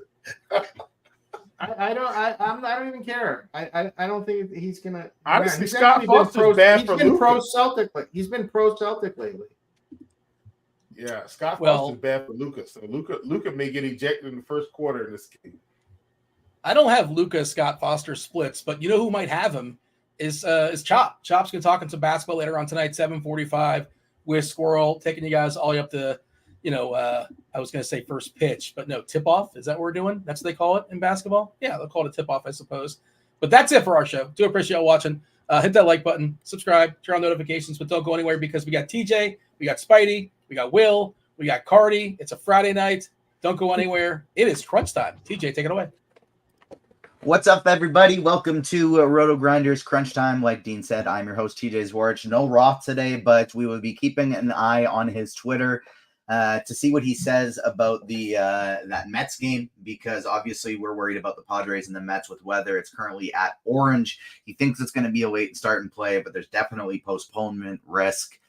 It's a 12-game slate. I'm personally not playing it at all, but we got 2 of the sharpest minds in the biz to help us break it all down, help us make some decisions. First up, my guy, Will Priester. How you doing, Chief?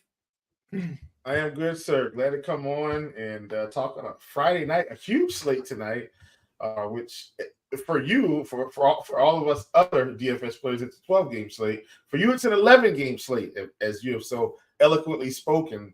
But I am with you. I officially took a lot of those players out of my pool anyway, and glad to come on, get to hang out with my NFL buddy here, and talk a little bit of MLB. I don't really get a chance to hang out with Cardi as much during MLB season, so this is always a pleasant surprise. Yeah, it's good to see you. It's basically an episode of the Blitz podcast right now. We're prepping for NFL season, and to help us out, we got the president of the Blitz, the czar of the bat, Derek Carty. How you doing, Carty? I'm doing well.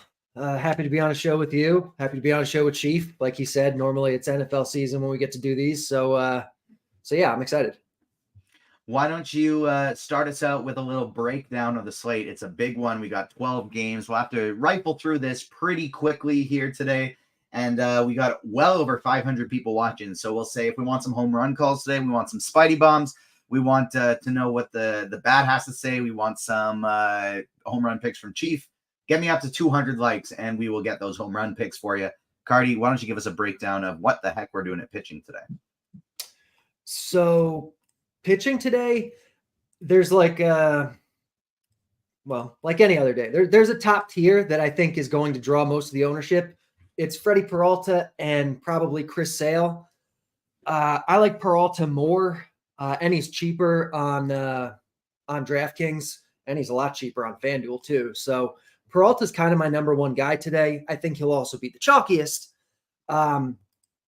And then in cash games on DK, I think you probably pair him with Hunter Brown, who I've talked about him a few times on the show. Like, he started off this year terribly, but he was just getting unlucky. He's really not that bad, but his price still has not gone up. It's 7.2K, and he's facing the Tigers. Like, he's one of the better pitchers on the slate before you consider salary, and he's super cheap. So I like Peralta a lot. I like Brown a lot. Surprisingly, Brown's ownership isn't even projected that high, which I find strange, especially since he has like all 5 or 6 of the colored dots in HQ. Like, he's not going to be sneaky, but I do like him. The guys that I think are interesting are the guys that are kind of in tougher matchups than like a Peralta or a Sale. Tariq Skubal, maybe Kevin Gausman, maybe Hunter Green, Kyle Bradish. Like, I think all these guys are really interesting because people are going to gravitate more towards Peralta, Sale, Castillo, probably some Brown. But I think all those guys have, GPP winning upside, obviously. So I like them a lot. And then if you need a way to save money that isn't Hunter Brown, Andrew Haney, I think, is really interesting tonight. Chief, what about you? What are you doing at pitcher today with a ton of really strong options on a 12-game slate? Yeah, I mean, I'm mostly with Cardi here, and I was actually really shocked. Let's talk about Hunter Brown just briefly and this ownership. Cardi, I mean, floored. I assumed he would be around 25% today, and so seeing him under 20, I mean, we've got him at 17.8. That really caught me off guard. And the thing is, I don't think it's noisy because I think there's just so many options people can play that maybe it's keeping his ownership down. So that got me really excited. But Hunter Brown is definitely my favorite play of the day, considering price and matchup. I mean, it's not like he's facing the Dodgers or anything. I mean, he's facing Detroit, and he's, so I feel perfectly fine rolling out Hunter Brown at 7,200. I have more Chris Sale than Peralta currently, but a lot of that is, and Peralta is projected a little bit better than Sale, but Sale does have a tick less ownership, and so Sale's been good this season. I don't have any reason to believe that he's going to go out here and have a meltdown. I feel like hopefully he's had his meltdown start against Oakland, and he can cruise another 4 or 5 games before that happens again. I really like him, and then my favorite tournament pitcher is Tariq Skubal. He's kind of been my favorite tournament pitcher since last night, and that's mainly because it is a tough matchup, and he's also just not getting a lot of ownership as a result of that. And then I'm going to be playing some Ranger Suarez as well, also in a pretty tough matchup. Projection is nowhere near as good as some of these other guys, but if he can pick up some strikeouts to keep the ball on the ground like he's been doing most of the season, keep the walks down, I don't see any reason why he can't put together some sort of a performance. And his ownership is even lower than some of these other guys, which is what really got me excited. So Ranger Suarez, somebody I want to highlight, with really low ownership that I think, despite the tough matchup, could get there. I don't like him better than Screwball. Don't like him better than Sale. Don't like him better than Peralta straight up. But from a tournament perspective, he has been pretty good, and I want to take advantage of the low ownership. One question here I want to throw to both of you before we move on past pitcher because it's relevant. One pitcher for FanDuel Cash, Chief. Who would be your choice?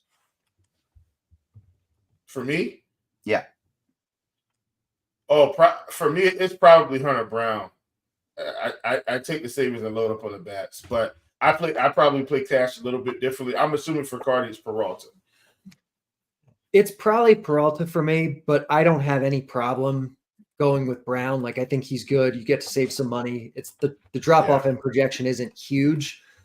And someone in chat mentioned it, which we didn't talk about. Peralta's velocity was down a little bit in his last start, which could be concerning, but there are plenty of times where, one start is just a blip. It could even just be, the readings on the cameras in the park. Like, there's lots of things where it's not a concern. If it happens again this start, then maybe we're worrying about Peralta. But for now, I think I'm okay with him, especially given the good matchup. All right. Well, before we turn it over to Stacks, there's never been a better time to sign up for RotoGrinders Premium with NBA, PGA, NHL, MMA, MLB, and WNBA. And we've got an option for whatever level you're looking for. Get yourself a 6-month combo subscription at an exclusive price of $469.99. That's a savings of $250 instead of buying 6 individual months of combo premium. You can also get your first month of RG Premium for $40 off for a limited time. Those that want a test run before buying can dip their toes in the water with our 3-day pass at $19.99. Check the links in our description for more info. And in case you missed it, RG Premium subscribers can now use the RotoGrinders DraftKings Pick 6 browser extension on Firefox to have our premium props and pick'em projections overlaid on screen so you can quickly and easily find the lines with the best value and make your expert picks all in one place. Download it for Firefox today. As Steve is putting up on the screen, the Mets game will start in a delay. The Padres at the Mets will start in a delay. And so that is what Roth expected with the orange. We will still wait for a tweet from him, but I don't actually think that necessarily means you're done. You can't play that game because we were expecting the delay. But still, keep in mind a lot of risk for that one. Chief, I'll start it with you for this one. Who do you like today for stacks? One of my favorite teams today is the Minnesota Twins. I just think they're very affordable on DraftKings. In terms of, the bats that you're getting, they're just so affordable, man. So I really like this team top to bottom. They're not getting a lot of ownership. Can get, a whole lot different versus, stacking up a bunch of guys from Coors, and which Coors isn't really that high on today because of the massive size of the slate. But I did want to highlight them. That's a team that I really like. I also like the Diamondbacks. Other people are going to like the Diamondbacks also. But I think Chris Flexen is, at some point, man, he's just got to get beat up here. Everything suggests that he should get pummeled. And so he can't keep being a magician. And so I'm just hoping that today's the day and the Diamondbacks come out and do what they are supposed to do. And those are two of my favorite teams outside of Coors. You can't keep getting away with this. Who do you like for stacks today, Cardi? The top stack is going to be the Coors game, Pirates, Rockies. Obviously, that'll probably be the highest stones on the slate, especially Pirates. Rockies, maybe not quite as much. So I probably have more interest in Rockies and GPPs. But outside of Coors, I like the Diamondbacks call. Like, Chris Flexen is not this good. I really like the Royals tonight. I like the Braves. There's another handful of teams that I think are totally in the mix. And then kind of the off-the-board team that I like is the Tampa Bay Rays against Chris Sale. Not because I think they're like the best team on the slate, but they're not going to be played because they're against Chris Sale. But they're really cheap. You get great leverage off of Sale, who will be one of the chalkier pitchers. And the projection is kind of decent. So I think the Rays are kind of the sneaky stack tonight. All right, let's start going around the horn. Can I go over my really sneaky stack, if that's okay? Oh, yeah. My really sneaky one is Cleveland. Just Gausman this season. And a lot of these pitchers, I know we got a big slate. Roth, if you could, not Roth, geez, Cardi, if you could sum this up in like one brief statement, some of these pitchers like Nola, Gausman, who else is it? They're just, I don't want to call it struggling. I'm saying their K rates have come down what feels like dramatically this season to lefties. Anything you've seen that's like triggering that? Because that's just something I've noticed, which is why I picked on Nola a little bit yesterday. I feel like similarly to Gausman, but Gausman's not at like 18%. He's at 21. Nola's like 18% to lefties this season. Anything you picked up on with some of these guys?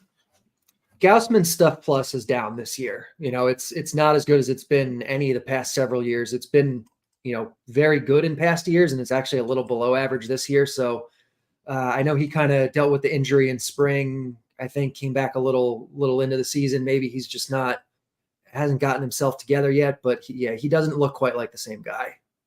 Yeah. All right. Well, let's start taking it around the horn position by position here. Cardi, why don't you start us off with who we are playing at catcher? All right. So, even though I don't love the Dodgers tonight, I do kind of like Will Smith as a one-off in tournaments. I think Wilson Contreras is also obviously always going to be one of the top guys, but when you get to more like affordable options, Danny Jansen in the mid-range, or more likely Sean Murphy for even cheaper against Littell, looks like the move to me. Murphy hasn't been great since coming off the IL, but there's a lot of talent there. He's going to get back to it. The matchup's pretty good.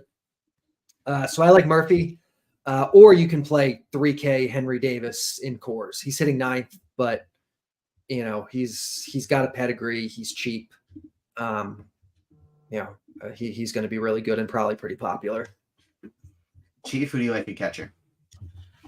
Yeah, on the very cheap end, I'm going to be using Tucker Barnhart tonight against Chris Flexen. Once again, man, Chris Flexen is just getting targeted today. Outside of that, I love Sean Murphy. Murphy's probably my favorite catcher at 3,700 batting 6. I know him and Riley been hurt, part of this season. And hopefully, I think they'll be able to turn it around as they get going. It's getting warmer. So hopefully that things turn around for them. And then while I know the field is on Andrew Heaney, and I will have some Heaney, I'm not saying Heaney's a bad pitcher because the Seattle Mariners have been striking out. But I think both catchers, and I know they're both not catching, obviously, but Cal Raleigh and Mitch Garver, I really like those two bats today. All right, Chief, take us over to first base. Yeah, so first, I find myself not spending up at first as much as I thought I was today. I love Matt Olson at 5,100 and Christian Walker. Vlad's been hitting the ball on the ground so much. Now, today is the day really to play Vlad because we've got Allen who's going to have a little bit more fly balls than some of the other guys he's faced. So out of that group, I probably like Olson the most, Walker, and then Vlad in that order. And then in the middle here, Josh Naylor is my sneaky play for a home run call tonight against Gausman. I like what he's been doing at the plate, and I think he's got the skills and he's got the power. Like we've seen it over the season. When you look at his power numbers right now, 270 ISO, 349 WOBA, 14% K rate. He's going to give Gausman some problems if Gausman just happens to not be pitching well tonight. So that's what I want to bookmark. Really like Naylor. And then also in the Toronto game, this one really stood out to me. This is going to be one of my home run calls. Is Justin Turner. Turner looks really good today against Allen. 188 ISO, 370 WOBA, and a 15% K rate. Now, he does strike out a little bit more on the four-seam fastball, which is something that Allen throws a bunch, but with a 231 ISO, I think Justin Turner is really good for the price. So I like him a bit. Love the Turner call to hit a home run today. I think that is pretty great. But we still need 18 more likes for home run calls, Chief. Come on, you got to keep them tight till then. Cardi, my bad. Who you liking at first? I agree with Chief. Like, I think the high end guys are good, but I'm gravitating a little more towards the lower end, at least in terms of like cash optimal builds. In tournaments, though, I do really like Vlad tonight. If you are spending up, though, my favorite options, Walker on DK, Olson on FanDuel, just mostly because of prices and because these guys are all pretty similar tonight. But if you're going down, Rowdy Tellez obviously in cores. Gavin Sheets, I think, looks great tonight. I think there's going to be a bunch of cheap White Sox. Forgot to mention them during stacks, but cheap White Sox one-offs or a little mini stack, or I think they're good tonight. And then the real sneaky guy that I like is Yandy Diaz. I mentioned liking some Rays against Sale, and Yandy Diaz leading off, reasonably priced, platoon advantage. Big time park upgrade. So I like Yandy tonight. All right, take us to second base. Nick Gonzalez in cores is going to be our top guy, but not by so much that you have to go out of your way to spend on him. Ketel Marte at the top is also good. Willie Castro, Chief mentioned liking some Twins earlier. I think Willie Castro tonight's really good. 4.1K, probably one of the better options on the slate, and you're saving a good amount of money over some of these other guys. In cores, though, on DK, you have Adele Amador, 2.7K. Hasn't been great so far in the majors, but he's touted as a guy with good plate discipline. The price tag is really cheap, and it does give you the flexibility to spend up at other spots. Even on FanDuel at 2.7, I think he's fine. Ahmed Rosario, too, I think on FanDuel, part of that Tampa Bay stack. You can play him at like 6 positions. But for 2.6K, he definitely works somewhere. I like it. Chief, who you liking today at second base? Yeah, love all those calls. As Cardi has seen, I do have an affection for the Arizona Cardinals tonight because of this flexing situation. One guy that I will mention outside of that, though, is Schneider for Toronto at 4,500 facing Allen. I do also like him quite a bit. Agree with everything else that Cardi talked about. All right, Chief, take me to third. All right, so at third base, I do think we have some interesting options.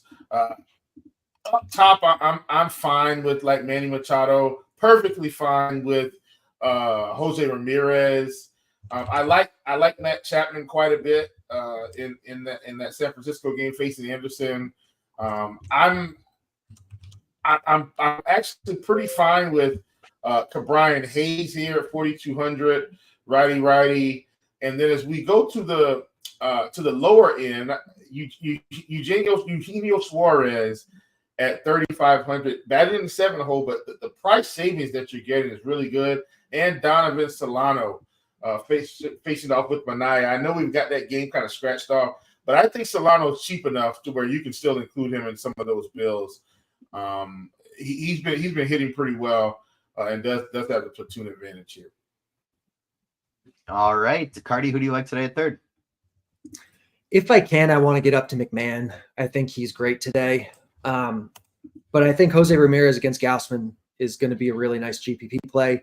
Vlad at third. We mentioned him at first, but I think he's a really good play at third today. Austin Riley on FanDuel, where his price is still 3K. I think he's great. I think Matt Chapman against the lefty on FanDuel for 2.9 is great. I like the Suarez home run call. There's a lot of potential power today at third. All right, take us to shortstop. O'Neal Cruz in cores is going to be the top guy. In cash, you're going to find a way to get up there. He's not even that expensive, being that he's the top shortstop on the board. And this is a night where we do have Bobby Witt, Mookie Betts, Corey Seager, Gunnar Henderson. Like, all the guys are here. And O'Neal Cruz is probably better than all of them in a raw sense from a probability standpoint. So I like Cruz a lot, but obviously you can play these other guys at lower ownership because so many people are going to play Cruz tonight. You can play Bobby Witt. He projects for 4% ownership on DraftKings right now. Mookie Betts for 3%. Like, it's just, I think it's, if you're not playing O'Neal Cruz, be different and play one of these elite guys that, you know, are better than Cruz and just happen to not be in course tonight. Yeah, I think that makes a lot of sense. Chief, who do you like today at shortstop? Listen, man, shortstop is loaded today.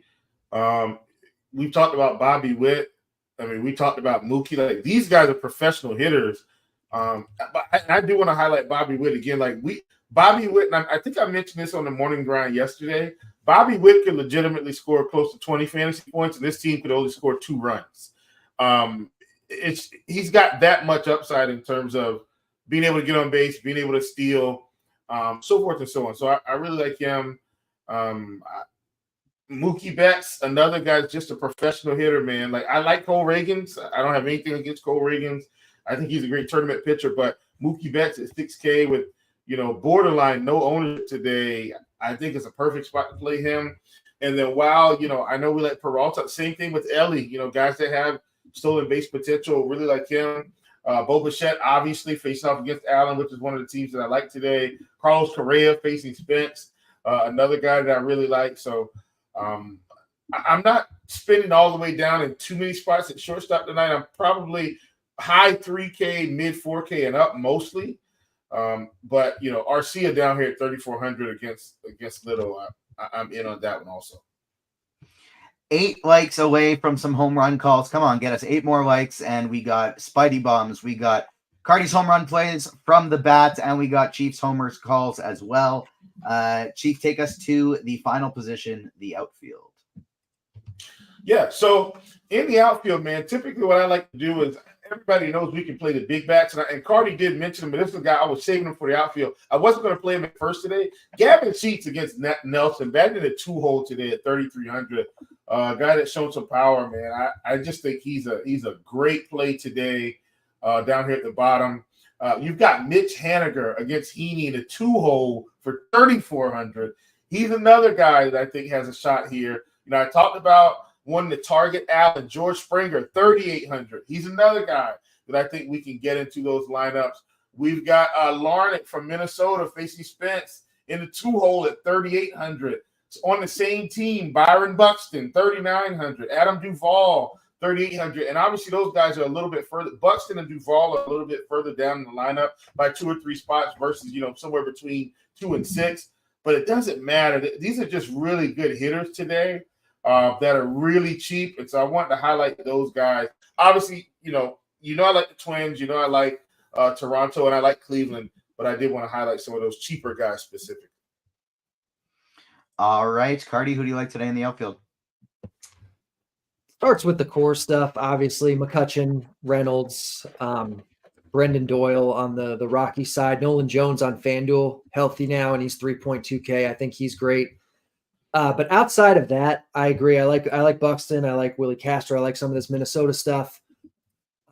Corbin Carroll against Flexen. Now he's back in the leadoff spot is so tempting. It's just so tempting. I like Gavin Sheets a lot in the outfield as well. Whether you play him first or outfield, I think he's great.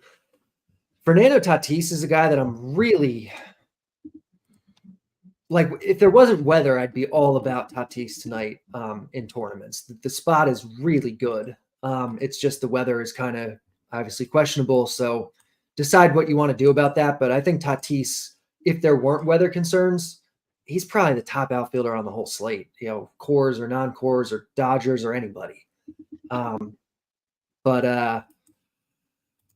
then the other guy that I really like is Randy Arozarena. Definitely I would have him in my raise stacks. I like him as a one-off. I think he's really good on both sides. All right, it is time for some home run calls, but first we do have a little update from Roth. He says, no big aha moment. I still think they let this main batch pass and then managed to play ball, but that is no lock. So definitely keep that in mind if you are planning to play some San Diego and some New York Mets today. Cardi, give me some home run calls. Give me somebody, up top that you like, and then maybe somebody sneaky too. Yeah, I had these pulled up a second ago. Okay, so I think tonight the Braves are definitely in a good home run spot. Matt Olson's kind of the top guy, the obvious guy, but Marcell Ozuna in the same lineup, I think looks really good. We didn't even mention him, but I think he's definitely good, potentially sneaky. All right, and for me today, I got 3 Spidey bombs for the people since we are up over 200 likes. Great job, everybody. Thanks for smashing that like button. Helps us out a ton. We got Ketel Marte plus 500 going up against Chris Flexen. We got Ryan McMahon in Coors plus 525 to hit a home run today. And then doesn't feel sneaky because we like the stack and he's leading off. But plus 800 for Willie Castro to hit a home run today. Spidey bomb number 3. Chief, who you liking to hit a home run? Yeah, I'm gonna see that. I'm gonna raise you.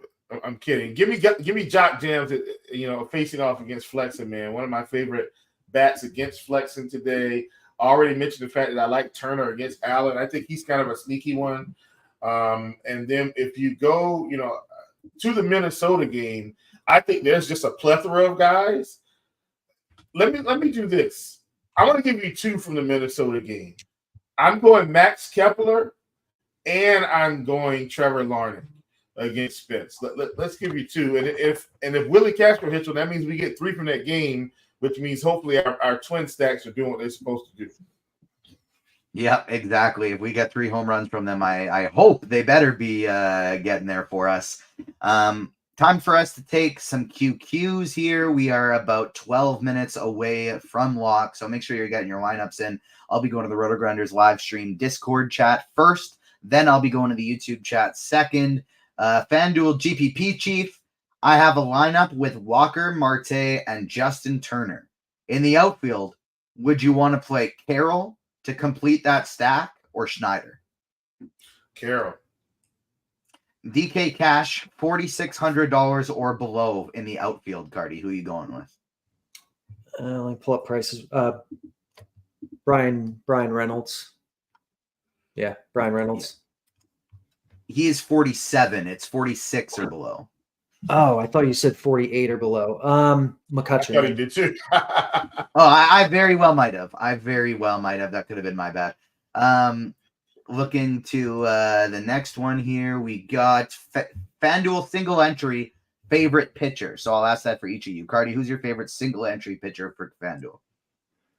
I think me and Chief are probably going to have the same guy. Give me Hunter Brown. Yeah, it's definitely Brown. The price it helps you. So yeah, I like Brown.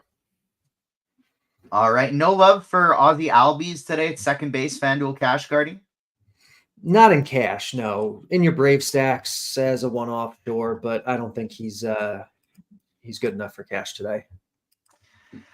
Mr. Grapefruit says we dig in the Tigers today. Hunter Brown is due for one of his bad starts. Sounds like no, you guys are not digging the Tigers today. I actually do have a few stacks in my 150 build though. Somebody says I have not been able to confirm this. I haven't seen anything of him getting scratched or anything, but somebody's saying Jake Cave got carted off in warmups after getting hit with a line drive. I did see someone put that in chat, but I haven't heard anything about it. Haven't heard anything about that. So keep your eyes on that if you're planning on playing some Jake Cave. Umpire Pat Holberg disciplined for violating MLB gambling rules. So an umpire is gambling. That's a pretty that's not good. Pretty big deal. FanDuel DK GPP large field one-off Chief. Gunnar Henderson, Mookie Betts, or Ellie De La Cruz. Give me Mookie. All right. Let's see. What do we got here in terms of questions? Scrolling through YouTube. Would you be playing any Waldron today in your builds, Chief?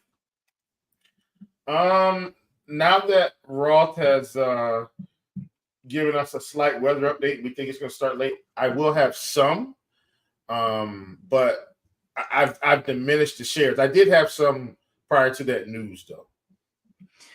Shout out Steve pulling this tweet up for us. There was just some sort of accident during Rocky's batting practice with Jake Cave in right field. We didn't see from the press box exactly what happened, but he was down for around 10 minutes. Trainers were applying pressure to his head, and then he got carted off the field. He was slated to start in right field tonight. I'm going to go ahead and assume he's not going to play. So Jake Cave is probably somebody I'm going to look to get out of my Rocky lineups. What I want to look at is who's going to play. That's probably why we don't have anything yet, just because they haven't just decided to give us a new lineup. It's probably I bet they wish they had David Dahl back.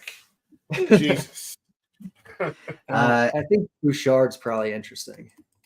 What about an A's mini stack and DraftKings single entry, Chief? I don't really like it, but I get it against SWR. If that's what you want to do, fine. It's not something I'm doing, but I get it. Cardi, FanDuel single entry stack, Walker or Peterson to round out your Arizona? Walker, but I like Peterson too. DK, GPP Chief, Nick Gonzalez and Cabrian Hayes, or Davis Schneider and Ryan McMahon? Schneider, McMahon.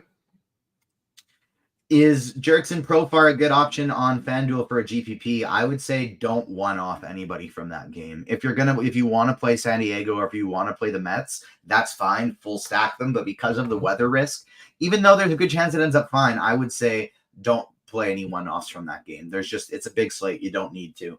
I'd say the exception to that is Tatis, but I wouldn't be one-offing Jerickson Profar. Yeah, very fair. QQ, can I fade O'Neal Cruz on DraftKings? It's baseball. You can always fade anybody in a tournament. McCutchen and Carroll or Reynolds and Doyle, DK Cash? Cardi. I mean, take your pick. They're both good. Give me Reynolds Doyle, but I don't have a problem with either.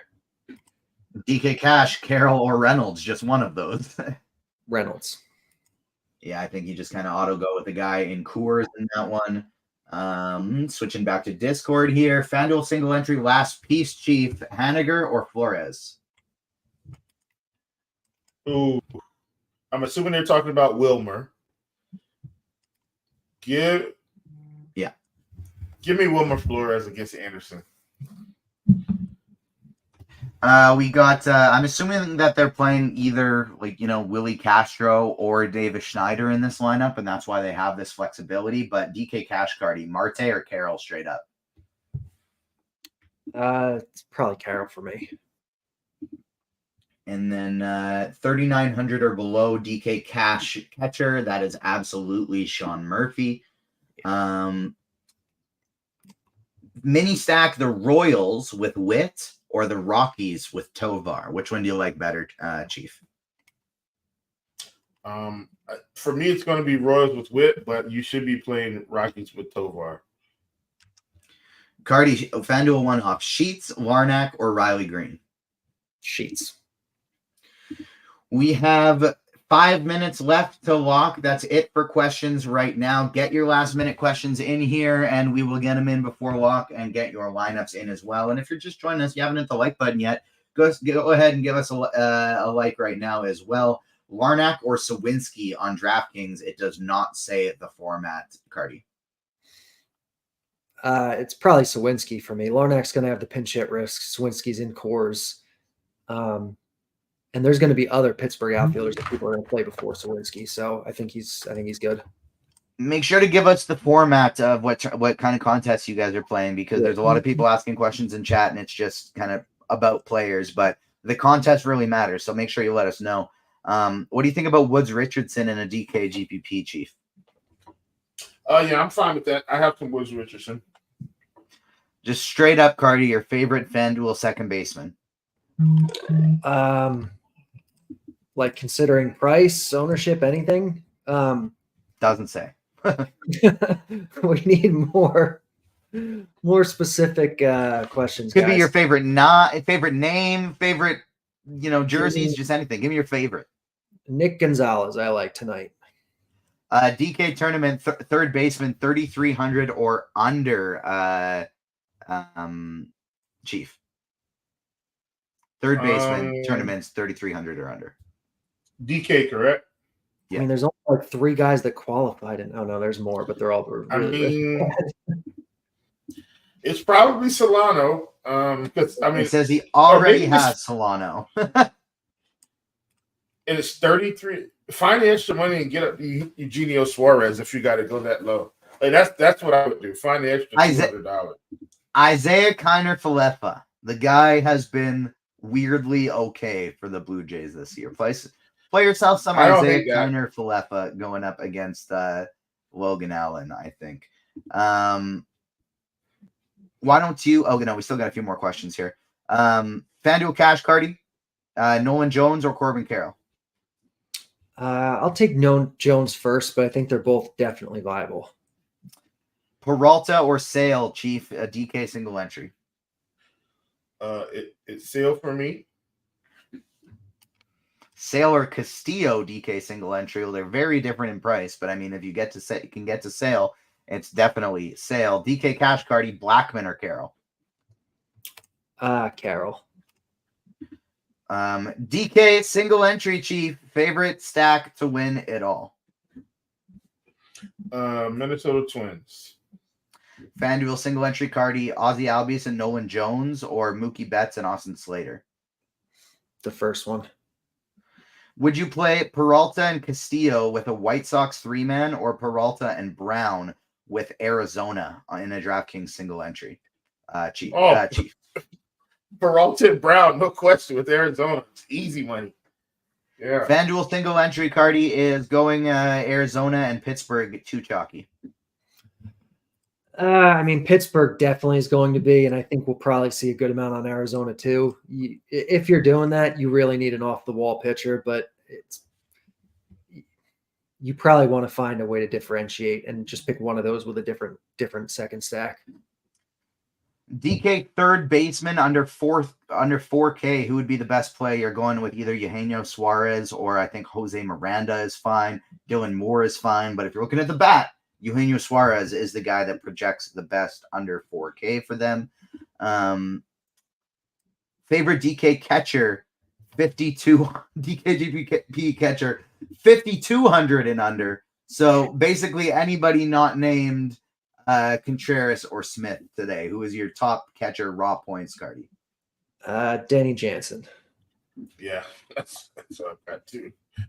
All right, we got 1.5 minutes left here till lock. Make sure you get your lineups in. Come on, Achilles. We've answered this question 3 times. Nolan Jones, Blackman, or Carroll for cash. It's Corbin Carroll. I asked Cardi that one twice already. Jake Cave officially scratched in this one. I don't think we have an updated Rockies lineup. Blackman, Doyle, Tovar, McMahon, Jones, Stallings, Toglia, Montero, Amador. So who's the new guy? Can you say that again? Montero, I think, got added in. Yep, looks like it. Montero as a DH, and then they moved